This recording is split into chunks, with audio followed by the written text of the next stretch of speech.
Good afternoon. Give me a second. I'm going to switch over to my headset here real quick.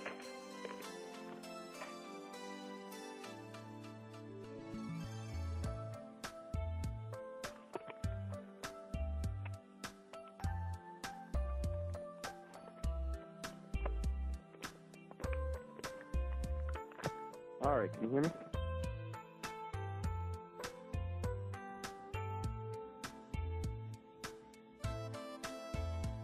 Hello? Hello? Oh, hello. Microphone's off. Was it? Am I one? Yeah. Mine was. Okay. Afternoon, gentlemen. How are you all today? Alright. Sleepy. Mm-hmm. Hello, boys. Hey. Well, good afternoon, ladies and gentlemen. Welcome to American Freeman on the Freeman Radio Network. I'm your host, Don, of the Family Ferry. With me, as always, is Estrapios, Maggot, and the Caribbean Critic. Nice to talk to you, gentlemen, today. Lenny apparently is still waking up, but we'll forgive him for that. Some of us were up nice and bright and early this morning, and apparently some of us were up nice and bright and early this morning because we'd still been up since yesterday. That's right. So, what's on the agenda for today, gentlemen? Anything exciting? I want to finish my notices. Okay. I gotta go in. I don't know. Do you use post-it notes? Yeah, I like them when they're really sticky in the back, you know. Yeah. Well, I had a question that I wanted to ask because I've got some notices to send off by Friday, but I need to send off a couple certified true copies, and I was wondering exactly what makes something a certified true copy. Because they say it is? Well, for example, I have my notice all done up and then it's stamped by the notary and everything else. They photocopy that, and do they then have to print on it certified true copy? I'm confused as to how that process actually works out. I don't know. That's what I'm asking. Anyone? Caribbean Critics on hold. Okay. Well, we'll thinking about it.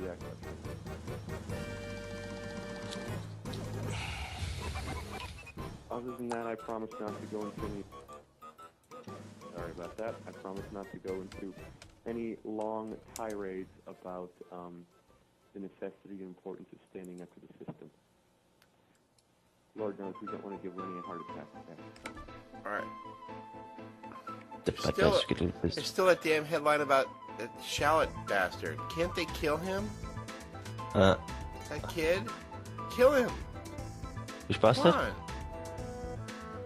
Galled shallot. They should chop him up into pieces and just put him up on sticks up in Israel. I don't know what the hell to do there. Ridiculous. No, they gotta drag us out as long as they can. Well, no, this stupid making it in, he's some kind of hero. He's IDF. How stupid can he be? He was there killing and torturing Palestinians, and they kidnapped him. Great. Congratulations. That's wonderful. Right. He's wrong in the first place. He deserves to be kidnapped. Right. Now they've made him into an Israeli national hero, and he's a criminal. War for having done nothing. War criminal. He should be tried for war crimes. Sure. Along with a variety of our favorite people to talk about. And on the cover of Haaretz, there's Armenian Orthodox clergy holds candles during traditional washing of the feet ceremony at the Armenian monastery. So that's cool. Yeah. I get all my news from Haaretz. Jolly Israeli paper. Yeah. Hey, if they're ever gonna win the battle, they gotta shut down Haaretz, don't they?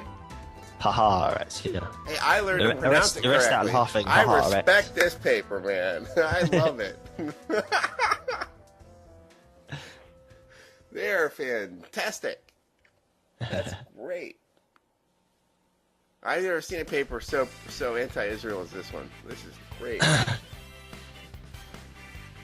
They know the inside stuff, man. Sure. Yeah. Picked up a really interesting book today. It's entitled "Women Who Make the World Worse." Women How what? Yay! Salt is ruining our schools, families, military, and sports. Oh. Shall I make a folder for prisonplanet.tv in my inbox? I don't think so. I'm going through my emails. You know, you've got too many in my inbox, and I've got folders for most things. But I don't think I'll bother with prisonplanet.tv. Everything's sorted around. I don't see anything. Yeah. I think I'd rather have a folder for Facebook saying like somebody's looked at your profile or something. That's more interesting. Stuart Swerdlow inviting me to a day with him in a hammock. He keeps doing it as well. When is that? Or where is that? I can look it up. Maybe I'll just Does he actually live near Montauk on a regular basis, or?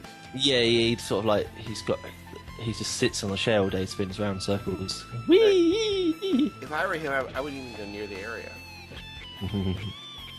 They had Seems like a bad memory area there. They did have some guy go back there who was like part of the experiments, but it was sort of like a trivial part. Well, he might have been the central gimp, I can't remember. But yeah, it was like an empty and totally abandoned. He was in there like going, like it was full of ghosts and stuff. But he was just like really gay, so it was really difficult to have any sympathy for him.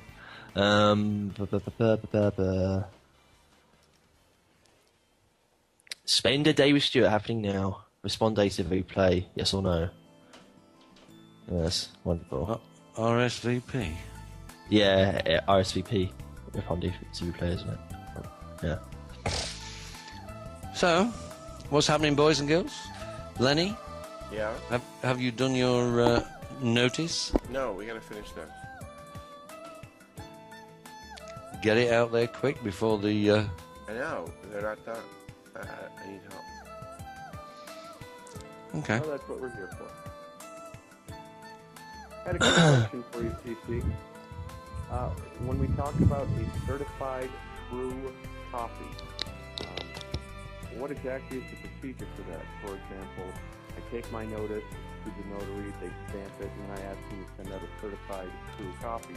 What identifies? Well, you take your copies, and with the original, and then the copies, he reads them and checks them to make sure that they all are exactly the same as the original. Then he'll stamp them and sign them as certified true copies. Okay, so I would just want to print off however many copies of my notice I actually want to send out, plus an original. Plus the original, yeah. Okay. And all of them have to, of course, be signed, or rather autographed. Stamped and signed as, as true copies. Okay. All right. Well, that's what I was asking, because I've got some notices to send out tomorrow so that they arrive at their destination by Friday, so that when they don't respond by the end of the day, you have a default judgment time. Okay. So, Letty, how can we help with your notices? Yeah, I'll post it. I have like nothing. No, you put it. We went through all this the other day, Lenny. I mean, we put it all down, all the little different bits. Did we not?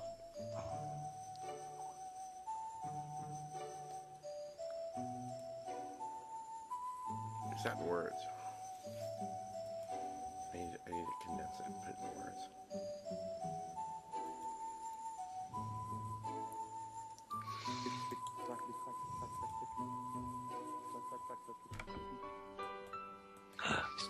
He's talking in African native language. Ex parte motion to vacate. Vacate the case on the grounds that it is frivolous and fraudulent. I do have to admit, I kind of feel... Frivolity is just another word for fun, though. Actually, it's defined as being bad. Yeah. Is In it? this case, you're not supposed to go there with a clown suit on. And it's bad, and it's a complaint of mischief. You know, it's a mischievous complaint. Oh, I see. Yeah, like sort of like the Joker. Yeah. Yeah, it's a mischievous complaint. which means it's of no merit. The complaint is of no merit. Has Like no pulling merit. somebody's to it. nose. Yeah, like running up and pulling somebody's nose or something. Yeah. Yeah. It's like the lawyers for the other side are thumbing their nose at Lenny and the court. Uh-huh. Yeah. Blowing them a raspberry. Excuse me a moment, gentlemen. I'm going to go and put kettle on for a nice drink.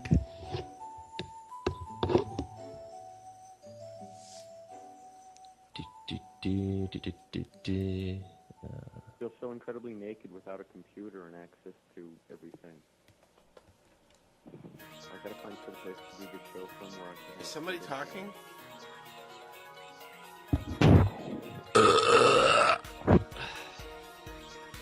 Apparently not. Oh, we can hear you now. I was just saying, you see, this is what sucks about it, is I have to get back to some place where I have real internet access and can do this. Yeah. So, I got some amazing news. Driving dog runs over his owner, Christopher Bishop in Ridge Manor, Florida. This is in the Daily News. This is where Clark Kent works. Is that like Toons is the cat that can drive? Is the dog drove? Yeah. This is I think Clark Kent actually wrote this article. Dogs aren't always man's best friend. A Florida man was run over by his own truck after his bulldog put the car into gear. Christopher Bishop, 43, of Ridge Manor, was checking his Ford F-150 for oil leaks on Sunday evening. He put the running car into neutral and left the driver's door ajar. While under the truck, curious dog Tessie hopped up onto the driver's seat and put the vehicle in gear. The truck rolled over to the left side of Bishop's body, according to police. Bishop managed to wriggle out from underneath and call for help. He was eventually taken to the hospital for injuries that are not considered life-threatening. Oh, man. A dog runs over you. That's it for the dog. You gotta take the dog and get rid of the dog, right? Yeah, they'll probably put the dog in for questioning or something. Oh, psychological no. analysis. No more dog. You don't want to feed a dog that does that, right? I wonder if the dog had a driver's license. Oh, no. You know. I can't see a cat doing that because it just wouldn't even bother moving. Yeah, your cat's just not doing that to you. Yeah, it's a dog thing. You can trust the cat. We got to keep the war between cats and dogs going. No, I'm just saying that the cat is just so much smarter and better. And Oh, now that's just prejudice against dogs right there. no, I go over to my parents' house, and what happens is their dogs are always in trouble, yip, yip, yip, and all this crap. And I come back to and everything they do wrong, my cat does right. I mean, the cat, he's sitting here right now quietly. He's smiling. It's just so much smarter. Does more stuff. No yipping. That is the one nice thing about cats. Although I did have a cat that every time I moved to a new apartment, it would spend the first week meowing at the top of its lungs all around the entire apartment at all hours of the night. Well, yeah, untrained cat. This guy, if he's going somewhere I don't want him to go, he actually stops and will come back. You know what I mean? He listens to directions. Sounds like VK is a good cat. Yeah. My cats are nowhere near that well behaved. A little gentleman in a little suit, you know. Yeah, try to put him in a little suit. See how that works. No, out he for you. starts out in a little suit.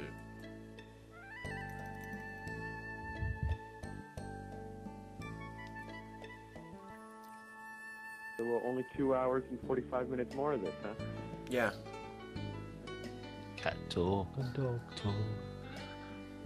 Now they've That's the shown. problem. If I had access to the internet, I could actually sit here and run my mouth for an hour and a half. Well, I'm looking through the Guardian, but I mean, God, it's just nothing's happening today.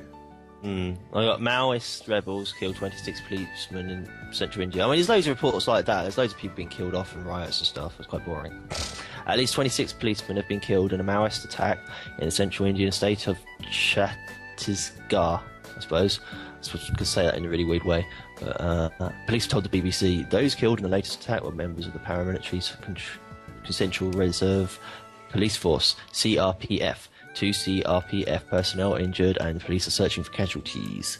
In late May, more than 145 people were killed when a train crashed in West Bengal after Maoist rebels allegedly sabotaged the rails. Okay. The Maoists, also known as Naxalites, say they are fighting for the rights of rural poor who have been neglected by the government for decades. Prime Minister Manmohan Singh has described their insurgency as India's biggest internal security challenge. Heavily armed, it says the headline. In the most recent attack, the CRPF members were attacked as they were returning from a road opening ceremony, the official said. Yes.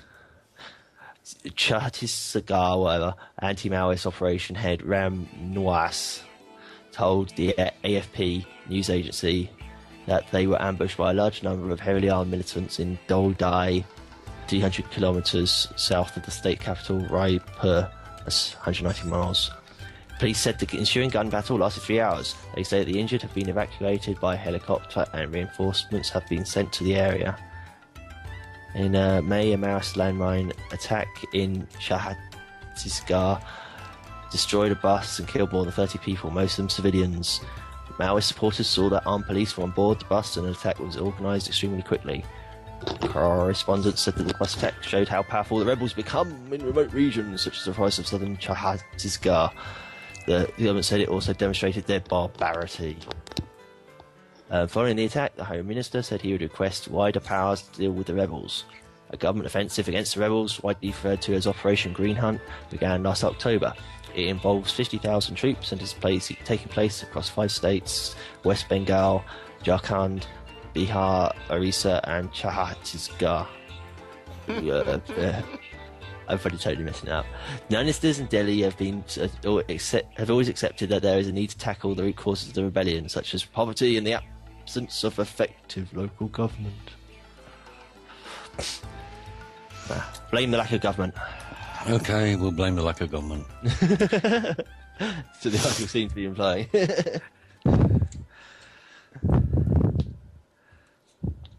That was it. That was the end of the article. So are we ready to sort Lenny out then? Yeah. So who's going to ring 911? Redirect him to Samaritans. Okay. First thing you need to do is make that original statement that this is a frivolous and fraudulent claim that has no merit, as evidenced by, and then we put all the evidence together. So I got two proto notices here. Yeah. The first one is the second one's going to the court. Where's the first one going?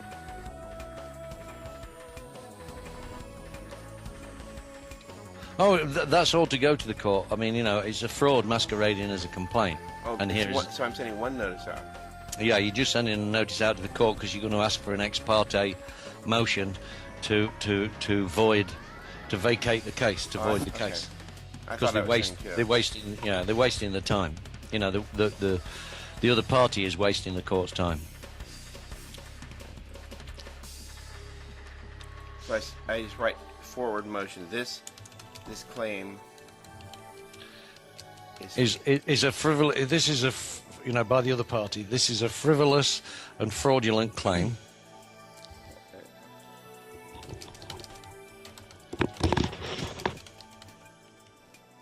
Okay. Masquerading as a complaint.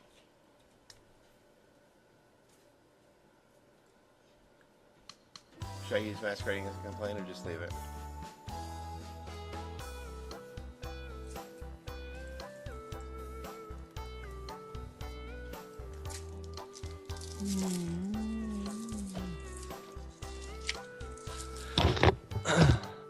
Sorry about that. That's a disappear again for a very short time. A frivolous and fraudulent claim. Masquerading as a complaint? I mean, a frivolous and fraudulent claim masquerading as a complaint.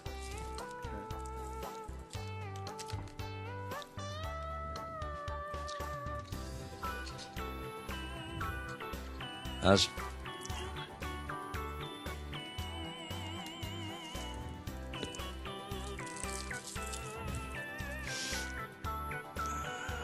have we got that done? Yeah. Then we need what? Paste it again. Yeah. Then we need to tell them why it's a fraudulent complaint.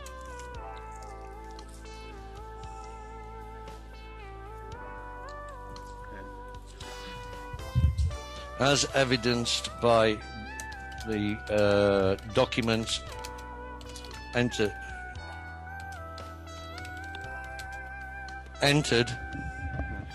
for the attention of the court.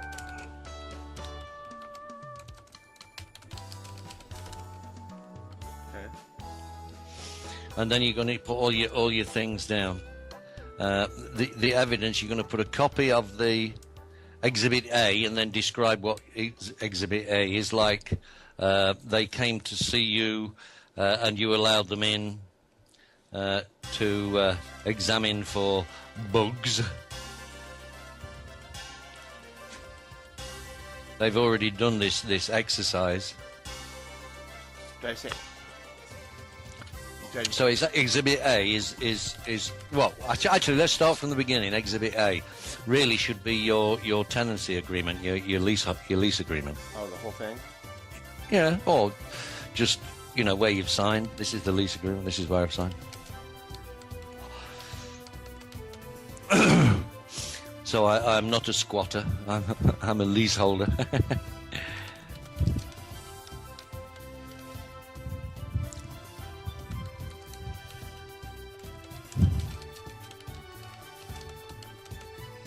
A lawful tenant of the said apartment. And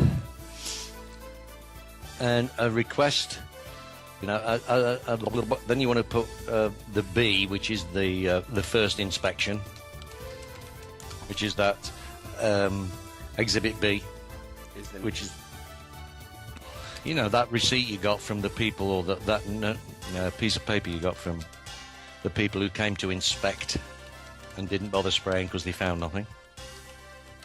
You need to put that in. That's Exhibit B, and explain that you gave them full access to do their work.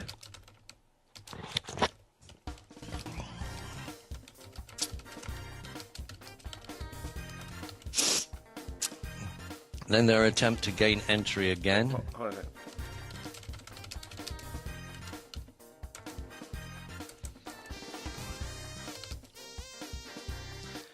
Basically to do the same job, because we're not going to mention that they really want to get in for the census, but basically to do the same job, and you They didn't. They weren't trying to get in for the same job. That's what's so insane about it.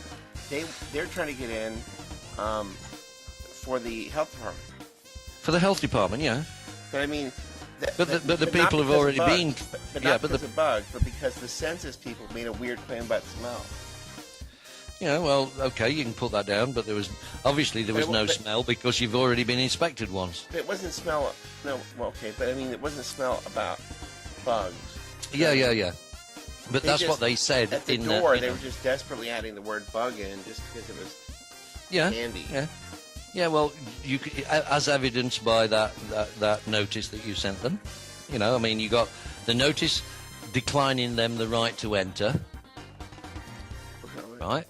So, when you said you didn't consent, so that's the next exhibit. You didn't consent to this next inspection, as is your right. Where I deny consent. Yeah. For the as is your right, and then include that memo of the tenancy agreement as evidenced in this memo, and circle the two bits. Your consent and only in emergency.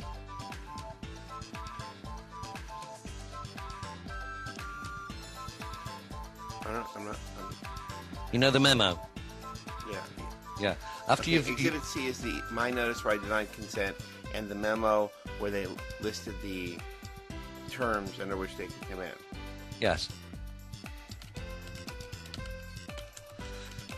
So you need to put the memo in there, and then as that, circle the 2 bits and say, look, I denied consent lawfully, and that they're only allowed in here under emergency conditions, and hardly, a smell or bed bugs, it don't matter which, is hardly an emergency.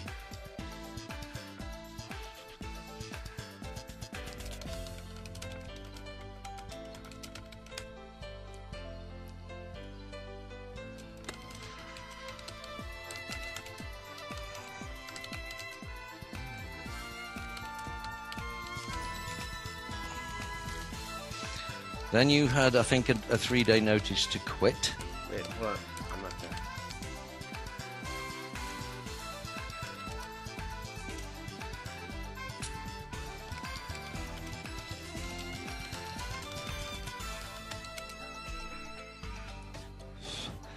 Then I believe you sent another notice to him, telling him that, where you put down your claim of right and everything else because they hadn't listened to your first 2. Here's my new paste. Okay, there's C. Is there? See that?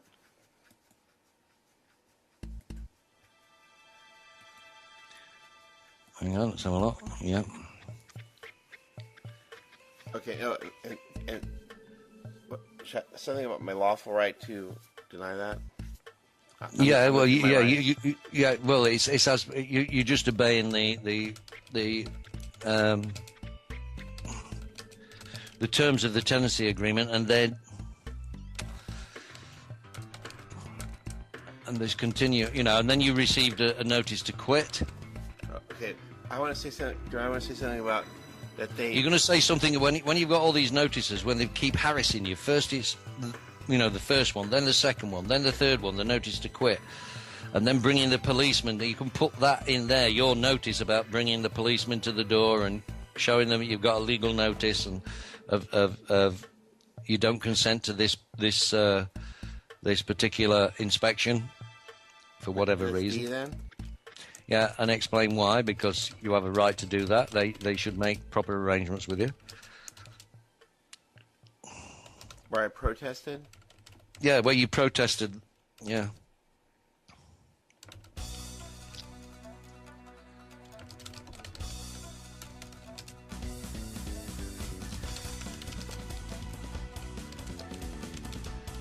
You need that to send the copy of that notarized document with it as another piece of evidence. I don't know what evidence number you're up to now.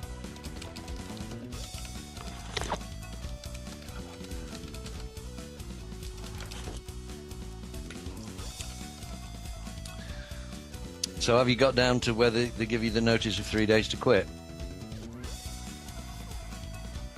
I'm almost there.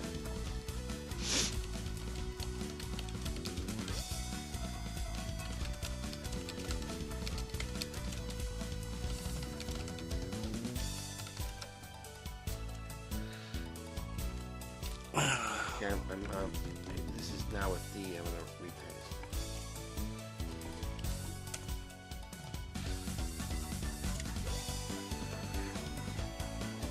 Okay, let's have a look at that. The wording.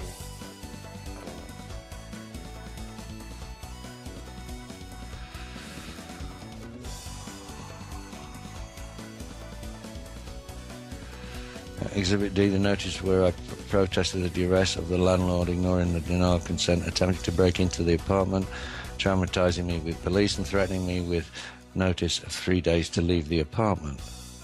Then D. Would be So it would be the notice of 3 days to quit. E. Okay.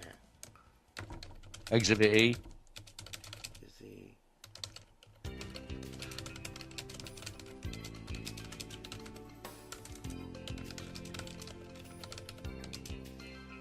what do I say about that? Okay, Exhibit E is the landlord's notice of 3 days to leave the apartment. Yeah. That's it? So it, yeah, notice of 3 days to quit, which is with no valid reason. You have abided by all the terms. You know, you have honoured all the terms of the tenancy agreement.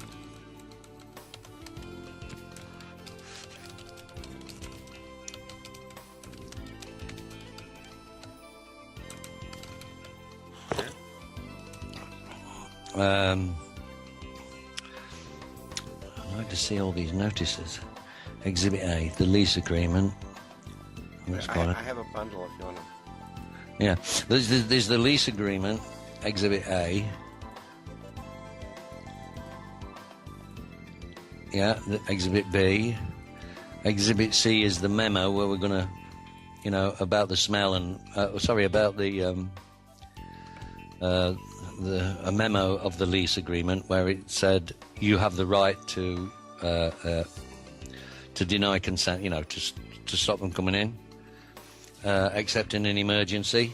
You've got to put that one in, that memo. Okay, I have a bundle I can send to you here now. Okay. I think I got it here. I'm looking through a folder.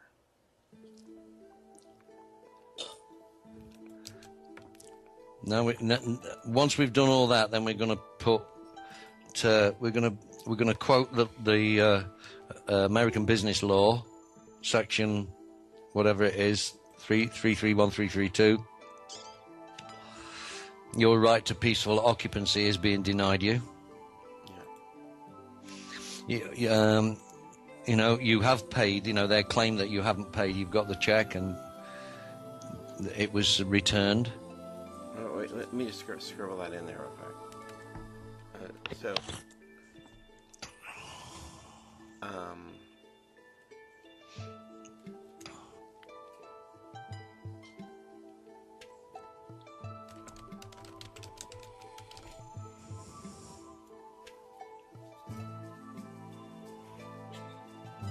Yeah, I have a right to peaceful occupancy. You need to put the law in there. American Business Law, blah, blah, blah, blah, blah.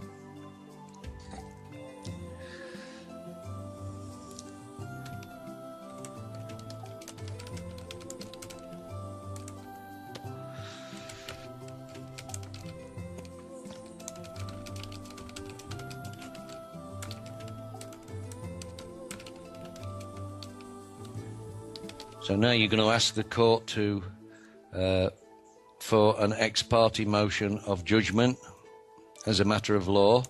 Wait.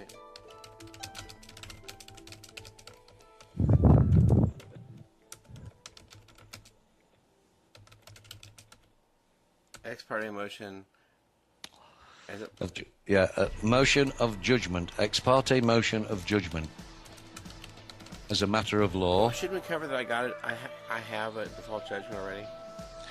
Yeah, well, you have a default judgment already. Yeah, you need to put that as another exhibit and explain that was done. Because that default judgment now puts them into the realm of having to pay fees to you. So that needs to go up in your exhibits, where it says here is the evidence of the notices you've sent them, you know, and then after that you say this is hardly, you know, under the American Business Law, your right to peaceful enjoyment. What was it? How did they put it? Not peaceful enjoyment, peaceful occupancy. They're continually harassing you. This is not peaceful occupancy. They're breaking that law.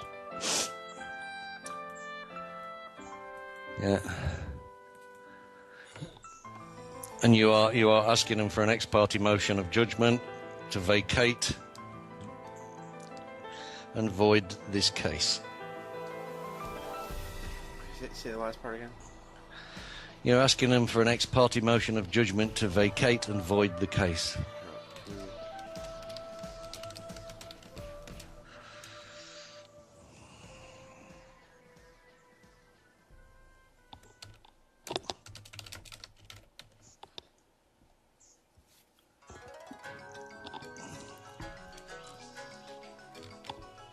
So it's gotten a lot shorter. We're going to have 3 pages. That.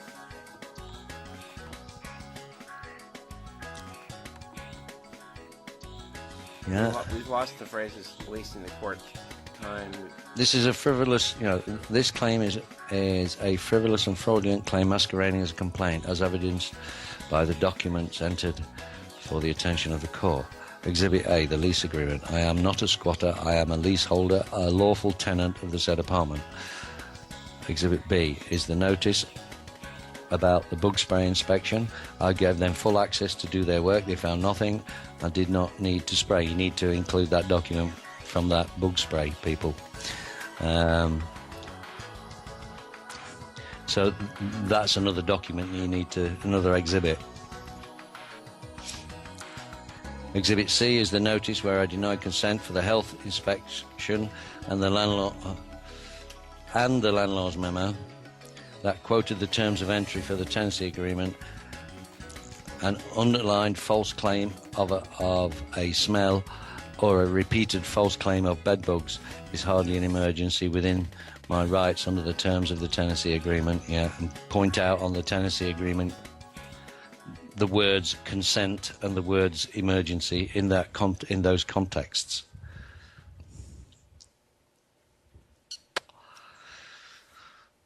Yeah, I protested the duress of the landlord ignoring my denial of consent, attempting to break in the apartment, traumatizing me with the police, and threatening me with notice of 3 days to leave the apartment. Exit is the landlord's notice of 3 days to the apartment. No valid reason. I have honoured the terms of the agreement.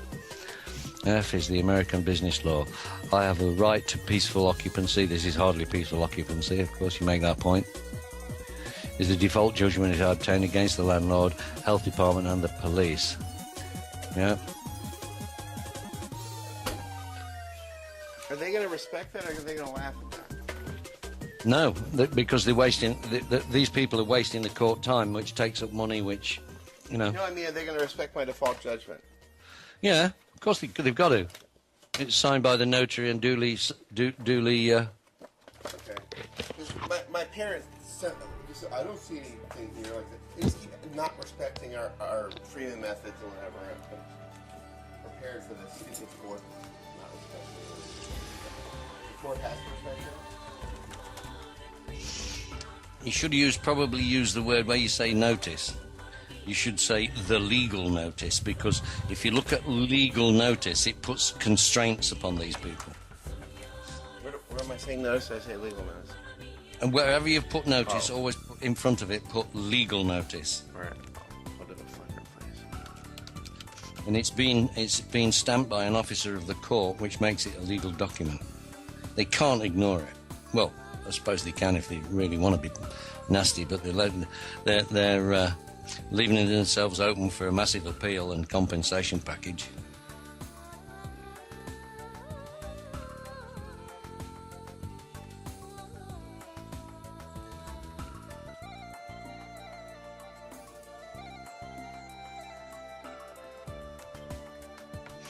Void the frivolous and fraudulent case.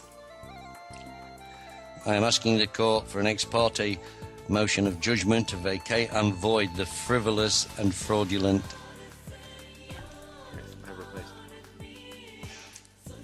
There's still more. I've locked out a lot of stuff in this. Yeah, case brought by the landlord, his agent, or stroke his agents, yeah, or lawyers, no matter which, attorneys.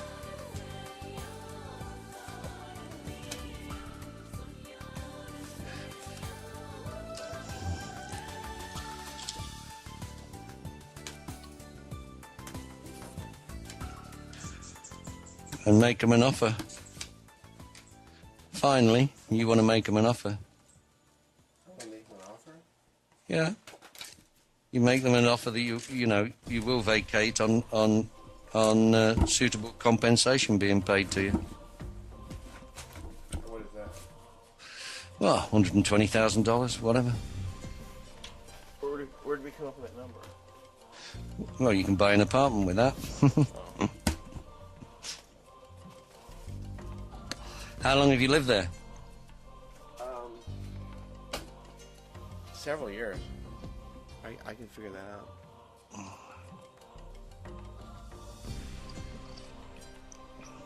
You see, you want damages anyway because of they're not they're not giving you peaceful occupancy. They're denying you the right of peaceful occupancy, and you need to put in there the actual business law, American business law, that governs peaceful occupancy. You know, you need to cross the I's and dot the T's and show them everything. All the applicable.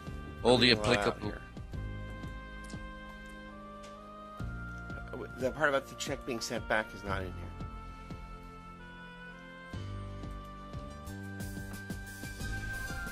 Yeah, you need to put that in.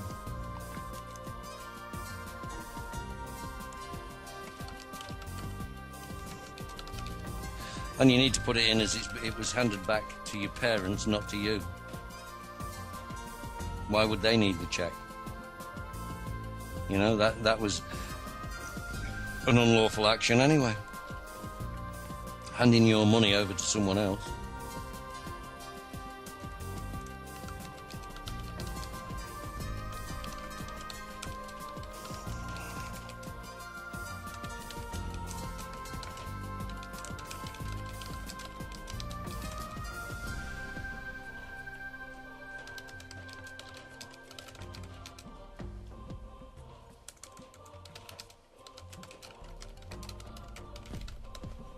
Here, this is how I'm going to word it here.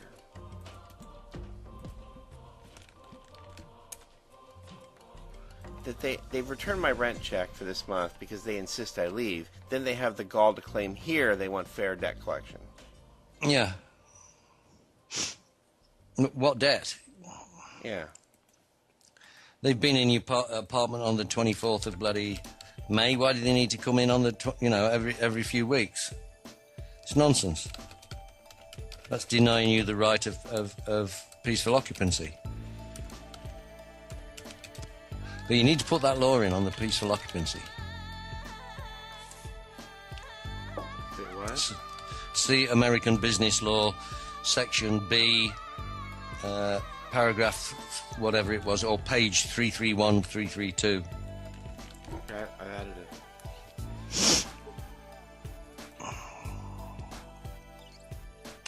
The right to peaceful occupancy. Okay. We just found that in a book. Is that it just says American business law, but that's not. Yeah, well, they're doing business, aren't they? They're the landlord doing business. Right, but that's not official stuff, is it? I mean, Yeah, it is. Of course it is. Shouldn't I look at the Ohio Code or something? Yeah, you need to see if you can find the Ohio Code, the right to peaceful occupancy. I mean, it's just a book called American Business Law.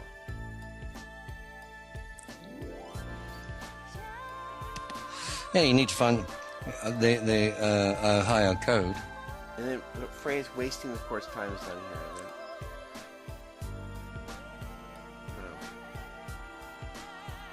Yeah, let's have a look. This claims if it was fraud and masquerade as a complaint evidenced by the documents. And it's a waste. A great phrase here at the bottom that we never got in here from the previous work.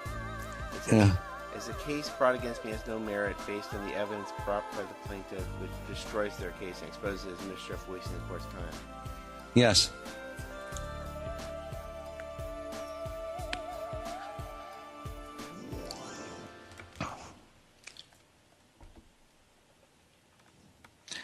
Put that above where you're asking for an ex parte motion of judgment.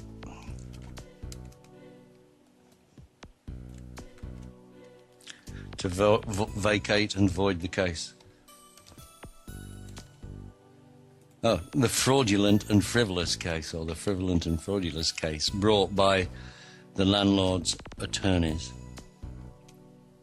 The frivolous and fraudulent case? Yeah. To vacate and void the frivolent and fraudulent case filed by the landlord's attorneys.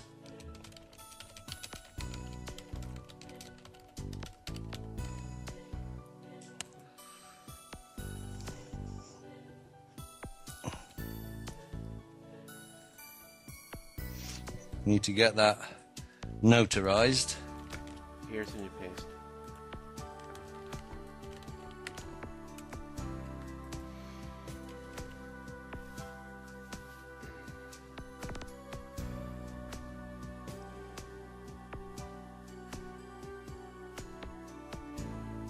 Yes, that's good. That phrase above, yeah. I'm asking the court for an ex parte motion adjournment. Yeah. That looks good. Let's read through it all again. This claims. Should I say something about they are disobeying a court order to make this case? Yes. Well, they are ignoring the. Well, you need to put that where you've put the notice of default judgment. They're ignoring the in the text underneath as explanation of that exhibit.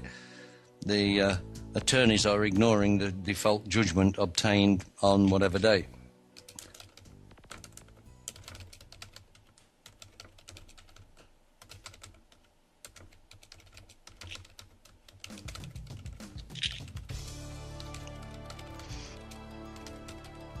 And same little explanation of, the right to peaceful occupancy.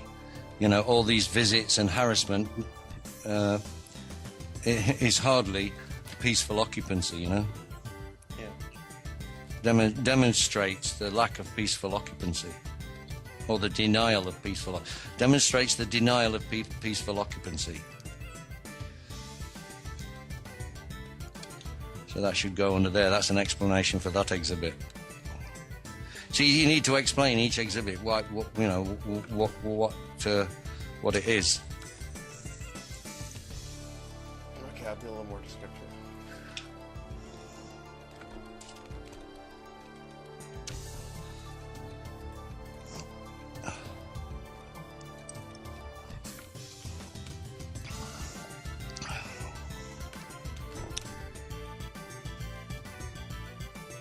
Here's the new paste.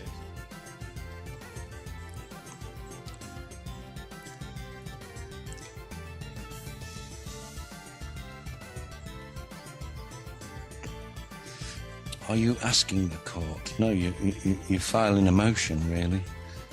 I am filing a motion. I am filing an ex parte motion of judgment to vacate and void the frivolous case. You're not asking the court. I am filing this ex parte motion? Yes.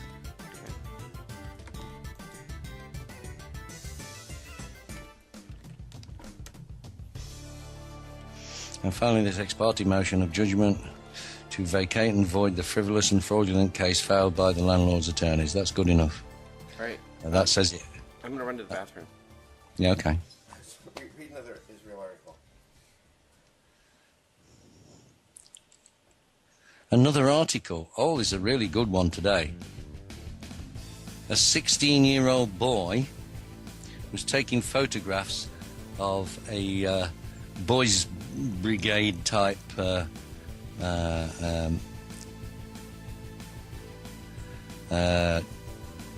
parade through the streets of London, and two police officers approached this 16-year-old lad and told him he got to stop taking pictures and not to take pictures of the police. They tried to snatch his camera and his recording device out of his hand, and he complained, under what law do you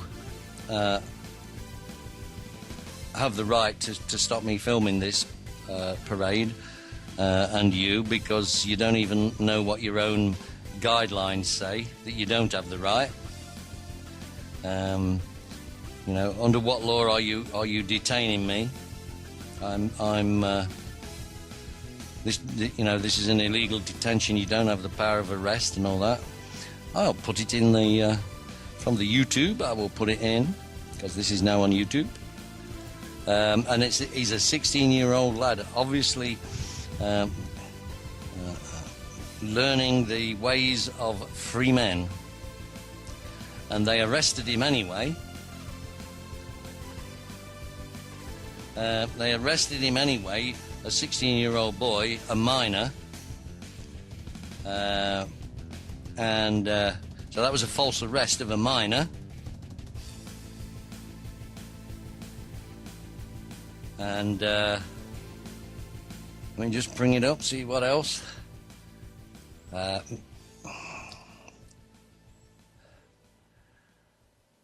I mean, it's the beginning of the awakening, and the detention and arrest of this minor without there being power of arrest, i.e. no breach of the peace, which the lad clearly understood, shows how corrupt the Metro Police Force is, and is exceeding its authority. I believe the young lad, is going to bring a case against the Metropolitan Police for false arrest, false detention, and preventing him, basically highwaymanship, going about his lawful business. How about that, lads? So people are learning how to combat these buffoons. There's a variety of things that you can find on YouTube out there where police officers masquerading as absolute authoritarians have tried to claim that they can't be filmed and it's illegal to film them, etc., etc. So you can find YouTube videos of it happening in Canada. You can find a couple of them happening in the UK. There's people who call themselves the Peace Police. A couple of YouTube videos or Google videos available out there if that happens. But no, it's don't let anyone ever fool you. You can videotape anything you want to. You can videotape in anybody and anywhere in a public place. In private is another story, but in a public place, you can do it. In private, you need the permission of the owners of that. So, right. But in public, you didn't want to film, don't go outside. Yep. And the lad, even with all the pressure and like 4 or 5 policemen stood round him, he stood his ground and kept asking him, under what law are you detaining me like this? Oh, well, you might get injured because these people are going to be marching. He says, I'm not stupid. I've done this before. Ignorance of the law is no excuse. You're right, it isn't, so why can't you tell me what law it is? Yeah, so, exactly. And what he was saying, they didn't have any power over him because the law was clear. He hadn't breached the peace. I can leave now, can't I? He says, and when I leave, I will continue to photograph this parade. And then he came out with the old chestnut or the terrorism law, and these were the boys, you know, the young lads in the cadets, the military cadets. Sure. But then, of course, that's the whole point of the parade, is to get them photographed on parade. You don't parade down the street for nothing. You want people to look at you. That's why you're parading. That's what parade does. Right. But the policeman himself, he says, I know you're recording this, but I'm going to arrest you anyway. So he knows he's doing it wrong. Real nice. Yeah. But you should watch it. I'll get the YouTube file and put it in the American Freeman. The next time I have internet access, I can look at anything. I'll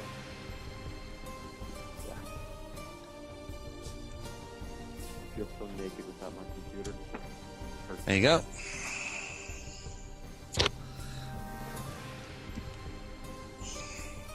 So, CC, I was hoping you could answer a question for me. Fine, fire away. I have been notified and informed that I'm going to be that a court date is going to be assigned for the thing we were talking about yesterday.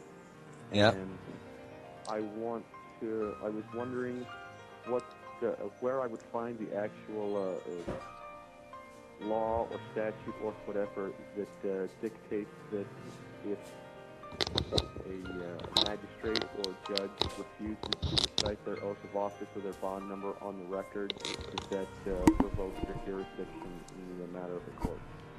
Well, yeah, because that is, you have an absolute right for that, because that shows that they have the authority to adjudicate the case, that they have jurisdiction over the case, and without that, it comes under jurisdiction. Okay, so I'd want to look under Jurisdiction. But what I'm asking is, where would I look to be able to? Well, you need to have a look in your state law. You need to have a look in the state and federal law to see where it comes. Yeah. Okay. Because these things are different in the UK as they are in we know we are under the basic same common law of England. Right.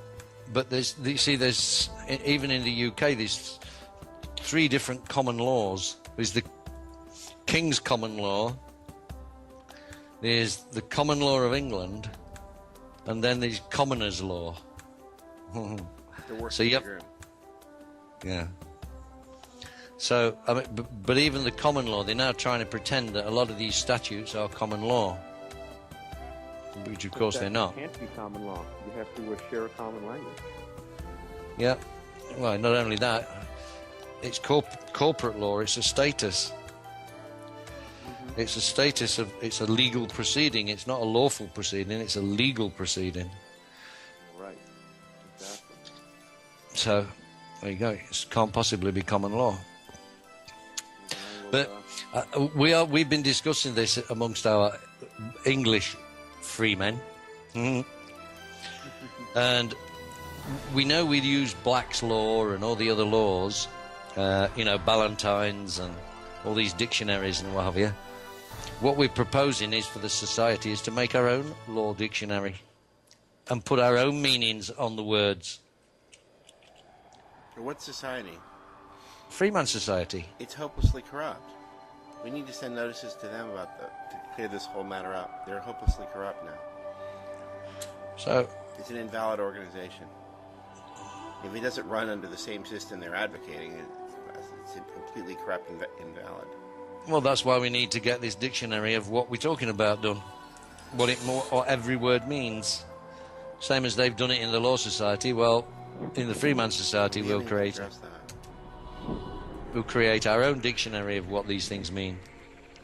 I'm sorry, but if you don't understand our dictionary, we don't understand yours. Where's the, this is the dictionary we live by, not yours. I'm sorry, I can only be prosecuted under the understanding of these words as is understood by the society I belong to. Yep. So they have their legal definitions. We have our lawful definitions.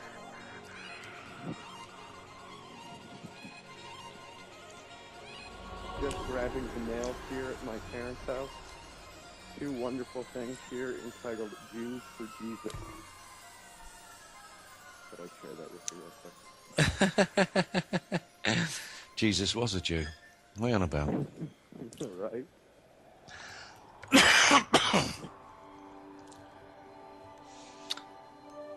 Well, I will look for what that actually is because I want to be able to cite chapter and verse on it. Yeah, Lenny? Yeah? I am filing this ex parte motion for judgment to vacate and void the frivolous and fraudulent case filed by the London Laws of Nine. For judgment. Yeah. And what else to change? That's it. I've been reading it through again and again and again. All we need to do is, as I said to you, is just to flesh out the exhibits with your notes on what they mean. Okay, I'm building the package here. I'll have that ready in a few minutes here. Yeah. And just take the lot down, get it all stamped up by the notary, and away you go. Should I include the health department notice at all? Yeah, include it all.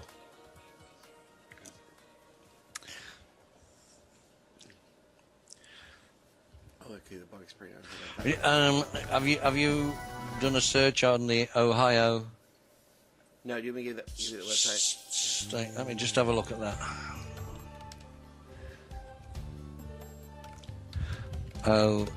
Ohio State. Here it is. They have a search. The right to peaceful. It's It's Ohio, or codes.ohio.gov. Let me see if there's a Hamilton County. That's disgusting. We're Hamilton County. He's the one that wanted the Rothschild Bank.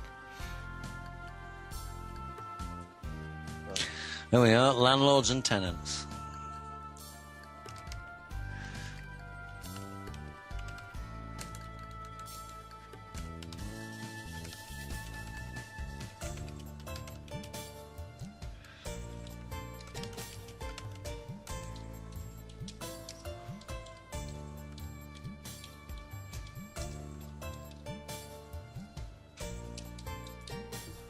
Right to peaceful occupancy. Go.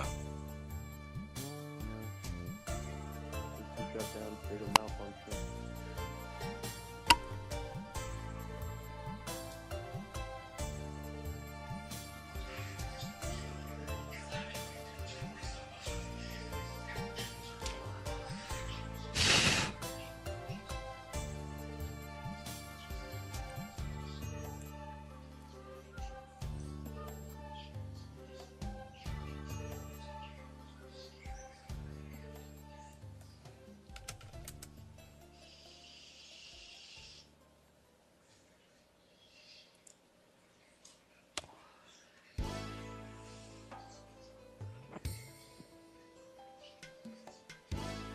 It's the Ohio Landlord Tenant Act.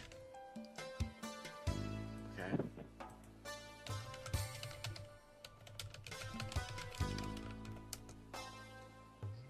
You edit out those clackety clacks in the background, Lenny?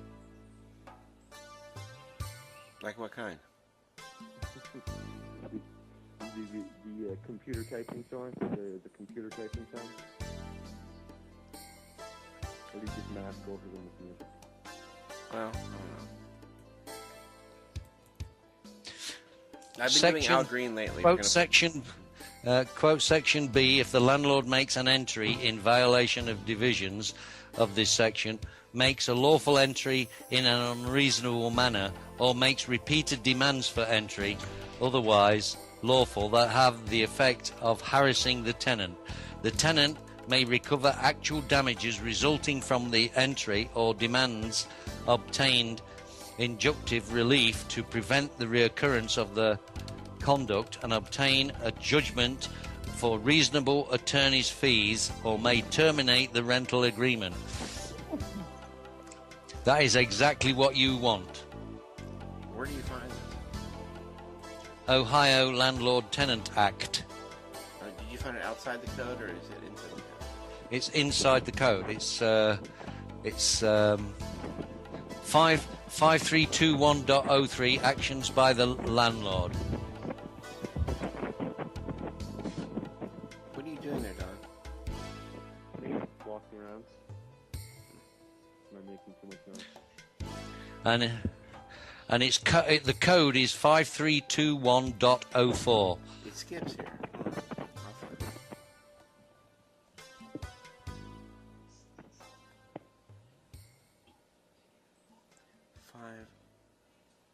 5551. It skips. 5321.04.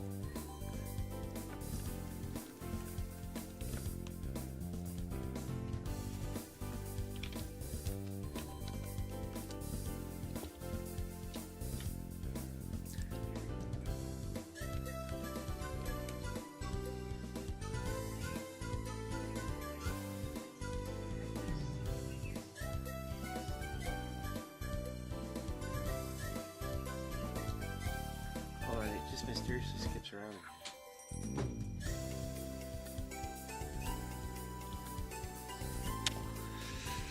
Let me see if I can let me copy this bit, and I'll send it to you. Let me see if we can do a search. Can we search this thing? I'm going through Ohio Administrative Code.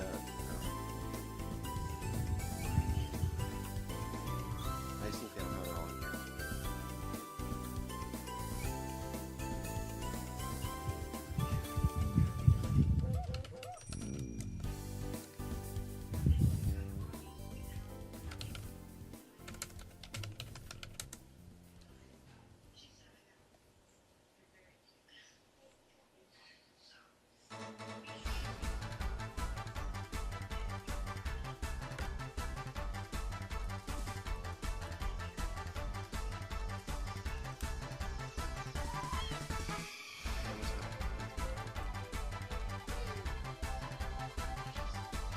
still a statute. I don't understand why we're following their statute. Well, they have to follow their statute law. We're just quoting their own laws against them. Right. They have to follow these statutes because they've created and consented to it. You can hold them to what they've consented to. They just can't hold you to. If a landlord receives the notice described in Division A You mean this? and fails to remedy the condition within a reasonable time, considering the severity of the blah blah blah blah deposit. I read you the bit where he's got to.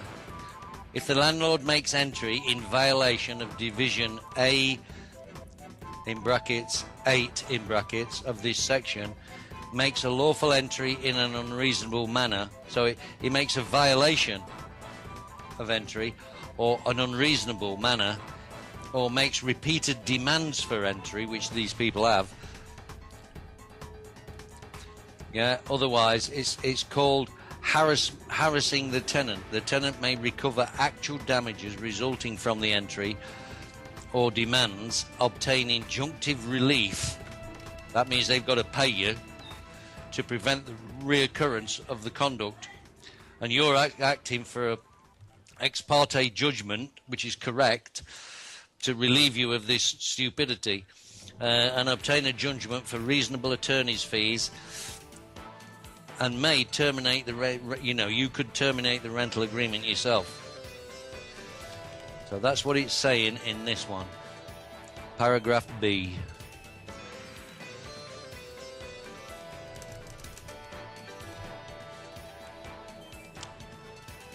Okay, and that refers to Section A8 of the book. Yeah.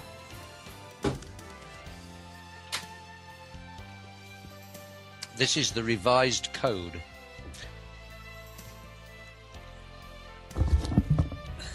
Under Chapter 1923 of the revised code.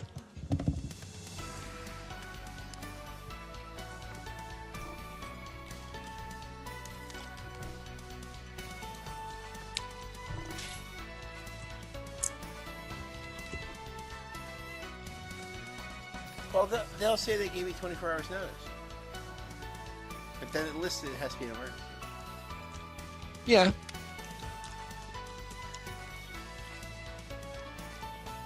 Right, and it didn't say that it was a toxic smell, a noxious We smell. can't hear you. It didn't say that it was a toxic smell, a noxious smell. They didn't say they smelled gas leaking in the apartment. They didn't identify anything about it as they could be considered as an emergency situation.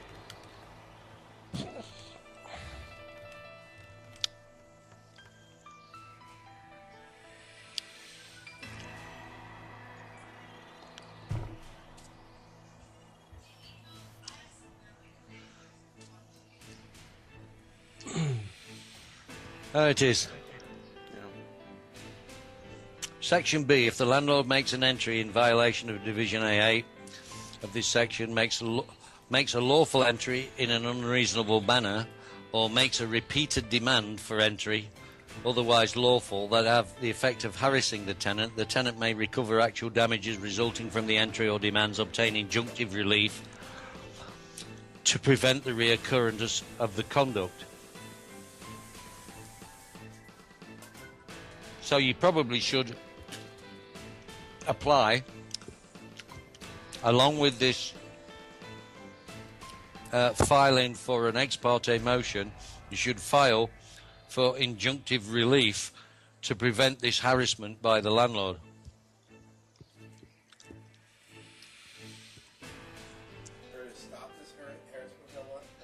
Yeah, well then the court will order the landlord not to keep, to stop doing it. So you're going to file for an injunctive relief.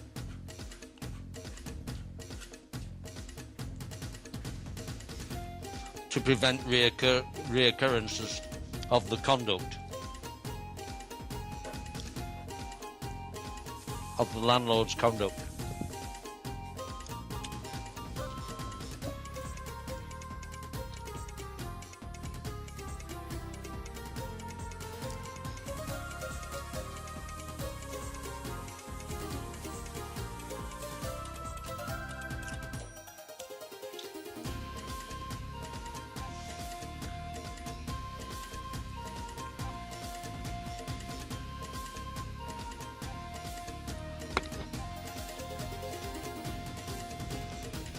You can still quote the American business law.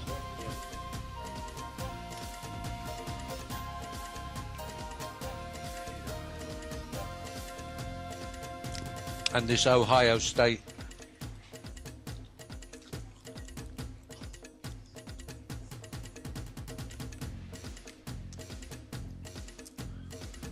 How did they term it? Ohio Landlord Tenant Act.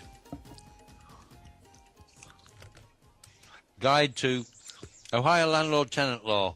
Guide to Landlord and Tenants' Rights.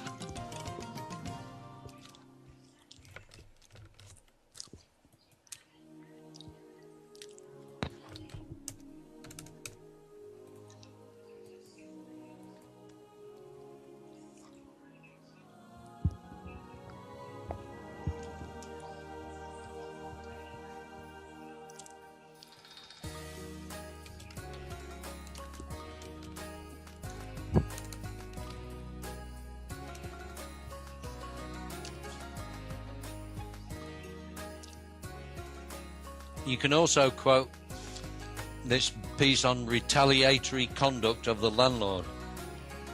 The prohibition of retaliatory conduct. I see. You see it?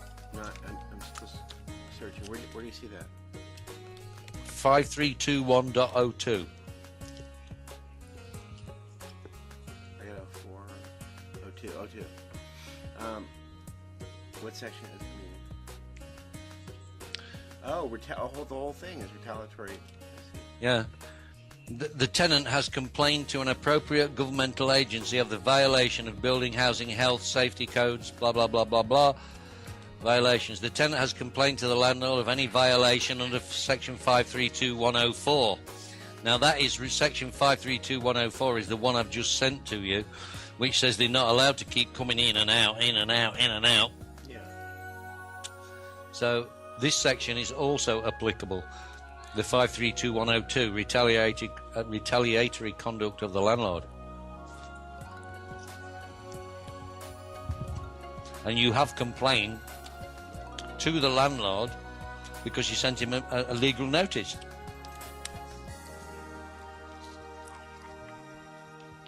You denied him access because it wasn't an emergency. Yeah.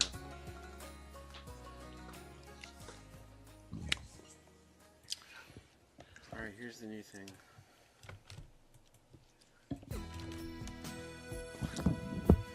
Oh, this is particularly applicable. Use of retaliatory action of the landlord as a defence to an action by the landlord to recover possession of the premises. That applies to you, bump.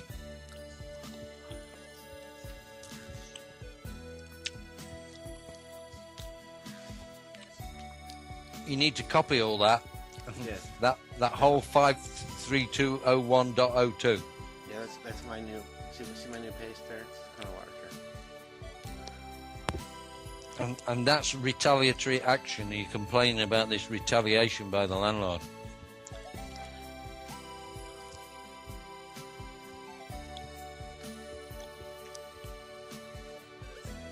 Why don't I just make that an exhibit? The stuff an exhibit? Yeah. Have you put 53202 in there as well? Yes. The entire thing. Now, I just want to point out that it's not in their website. We're finding this outside their website. It's not in the. Here's the website. It's codes.ohio.gov. Codes.ohio.gov. It's not in there. It skips. How could they skip a whole bunch of sections?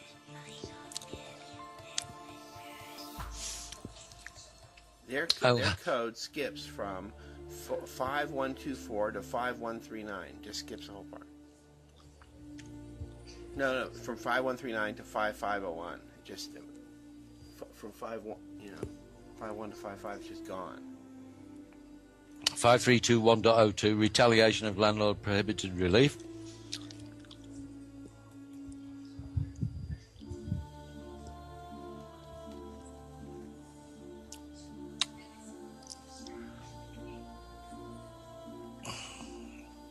Well, why would not everything be here? No idea, but it's in this Ohio law. And whose website is it? Well, the real website I'm seeing doesn't have it. Here, it's not there. That whole section, that whole area is skipped. If you scroll in, you'll see it's just gone. I don't think it really matters, Lenny. Can you do that? Where have you sent it to? Well, there. See, when you scroll down, you'll see that the 5300s are just gone.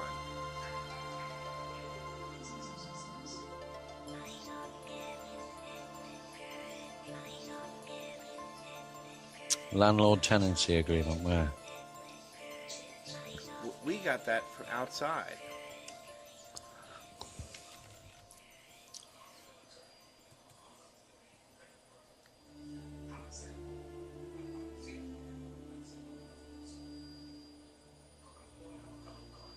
Counties, townships, municipal, agriculture, financial and commercial transactions, Ohio Uniform Commercial Code.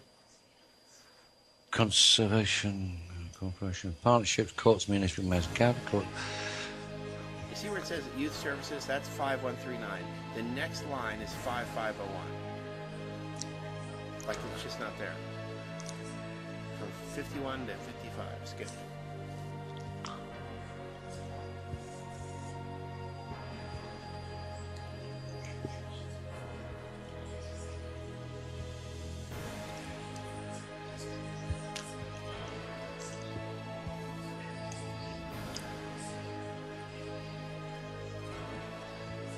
So it's possible he dumped sections out.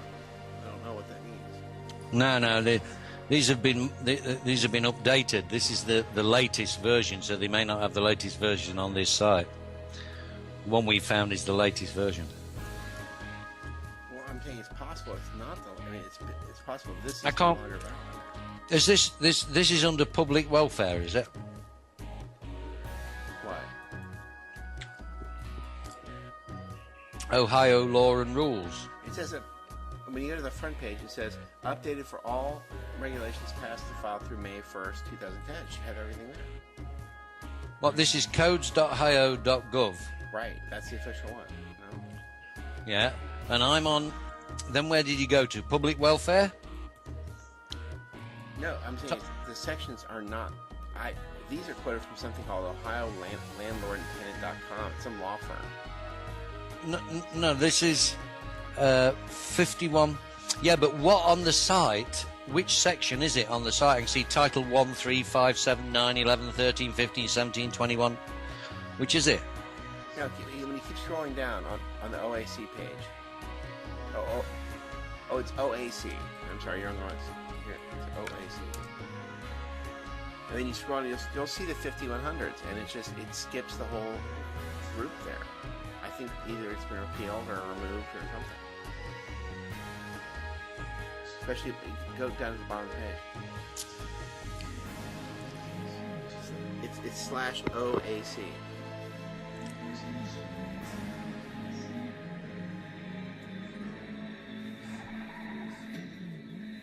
One five oh one one one.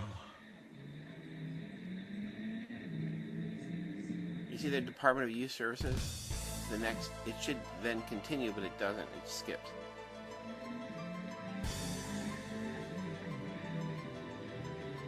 Department of Commerce and Administration. What number is it? Well, on that page? it's not. It's gone. Yeah, but what number is the nearest to it? 5139 Department of Youth Services. And then you see that's when the skipping happens. From 5139 to 5501. We want something like 53.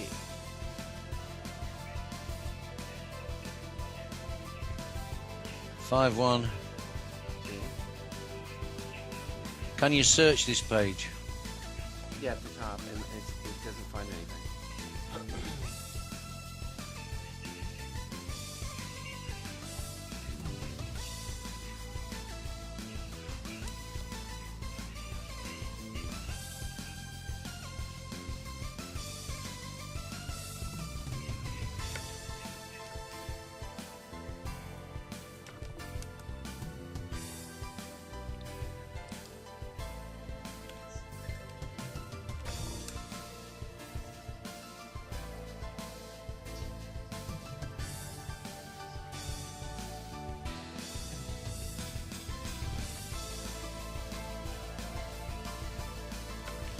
I know how to do it.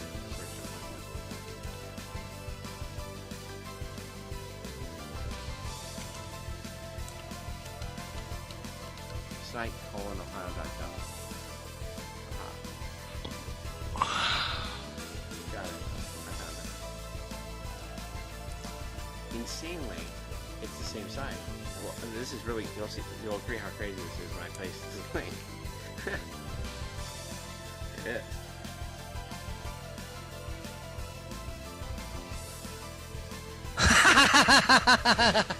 I went outside of Google to get that, by the way. Well, so the ones on that other site are actually the correct code numbers, so I won't worry about it. Yeah. So you just quote the code numbers. It's just a badly written website. You have to use Google to do it. I got it. I used a searching trick where I put site:ohio.gov and it forced it to search within the one site. Oh yeah, right. But there it is, 5321.04. You need 5321.02 as well. Yeah, I can get that easily.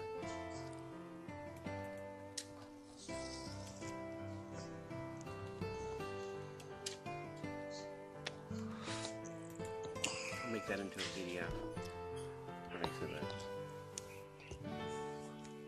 So they're in violation of those two codes.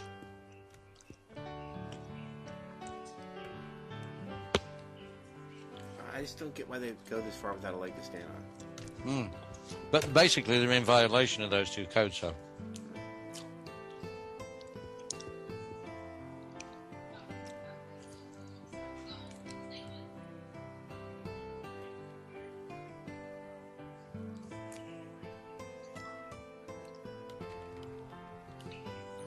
Very interesting, this shit, isn't it? Yeah.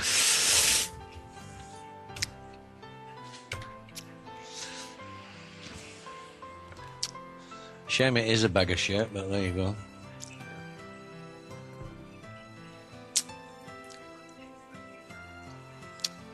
Isn't it a wonderful tool, the internet?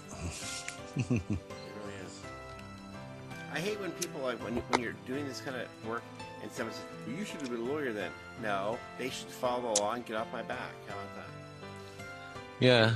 I mean, I people hear that an miss awful the lot point. when I talk to people about this stuff. The first response is, "Man, why aren't you a lawyer? You should become a lawyer." And I'm like, you aren't paying it enough attention. If you were, you would realize how stupid that question sounds. I know. I hate that. Well, that's because so many people have been fooled into believing that only lawyers know how to or should be allowed to handle the law. Yeah, what I'm doing is I'm just an idiot. The lawyer who takes his own case is an idiot or something. That's what they're basing that on.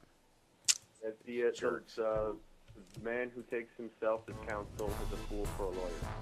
Yeah, I mean, so who needs a lawyer though? Yeah. Not me. The lawyer only works for their side anyway, right? Right. You can point out that, you know, like the tenant has complained to the landlord of any violation of section 5321 and blah blah blah. You can point out your notice, see notice of complaint, you know.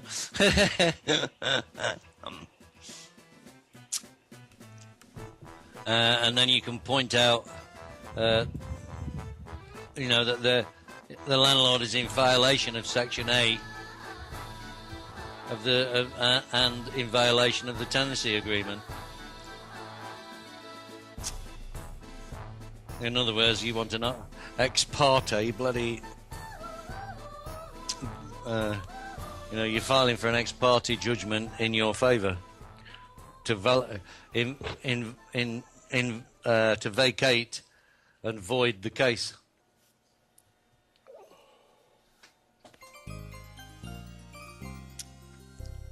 It's not a valid complaint, it's invalid completely. Anyway, so there you go. Excuse me a moment, gentlemen. I must go to the littlest room in the house.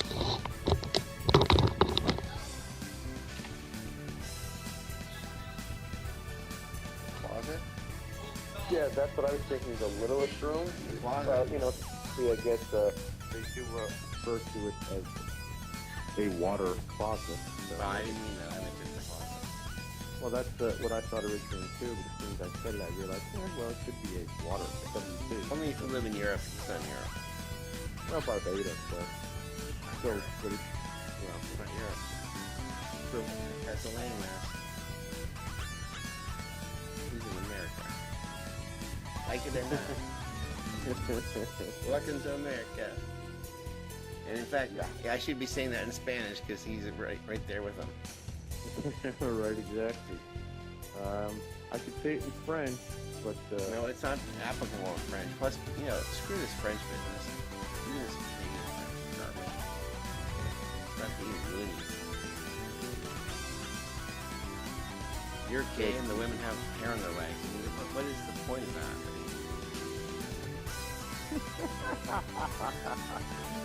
that's your entire impression of all Europe, right? Yo, France, man, it's just so insane. I mean, they're constantly, it's nuclear weapons and crazy math people and then cheese. And then they're all better than us all the time. And then it isn't even what you say, it's how you say it, which means that they're not even substantive. I remember that quote. It's a Pygmalion quote, isn't it? No, I don't even care. I hate validating them in any way, shape, or form. Well, as long as you don't have any prejudices or anything, we'll be all right. Maggot's made a statement here. It's the Transformer guy. He says, "I am the law." He's got a big gun. Yeah. No, it's Judge Dredd, I see.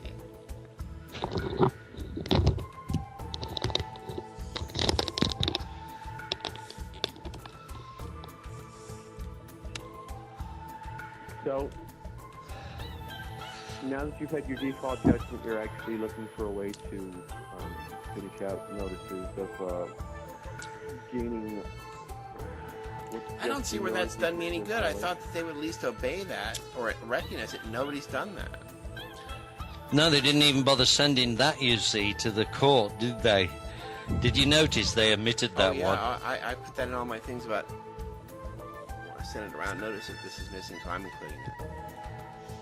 Yeah.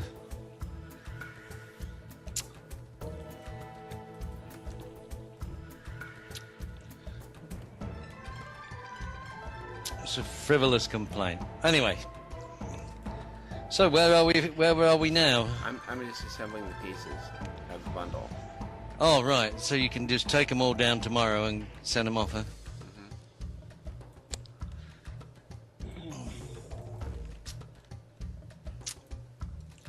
By the way, you can then... Did you notice it says you can claim damages in this act? Yeah. 5. So you can claim your reasonable fees and obtain judgment for reasonable attorney's fees. And you've already given them a fee schedule. You've already given them a fee schedule, so you can just bang your fee schedule into the court and say, enforce these orders, these fees on the attorneys and the landlord.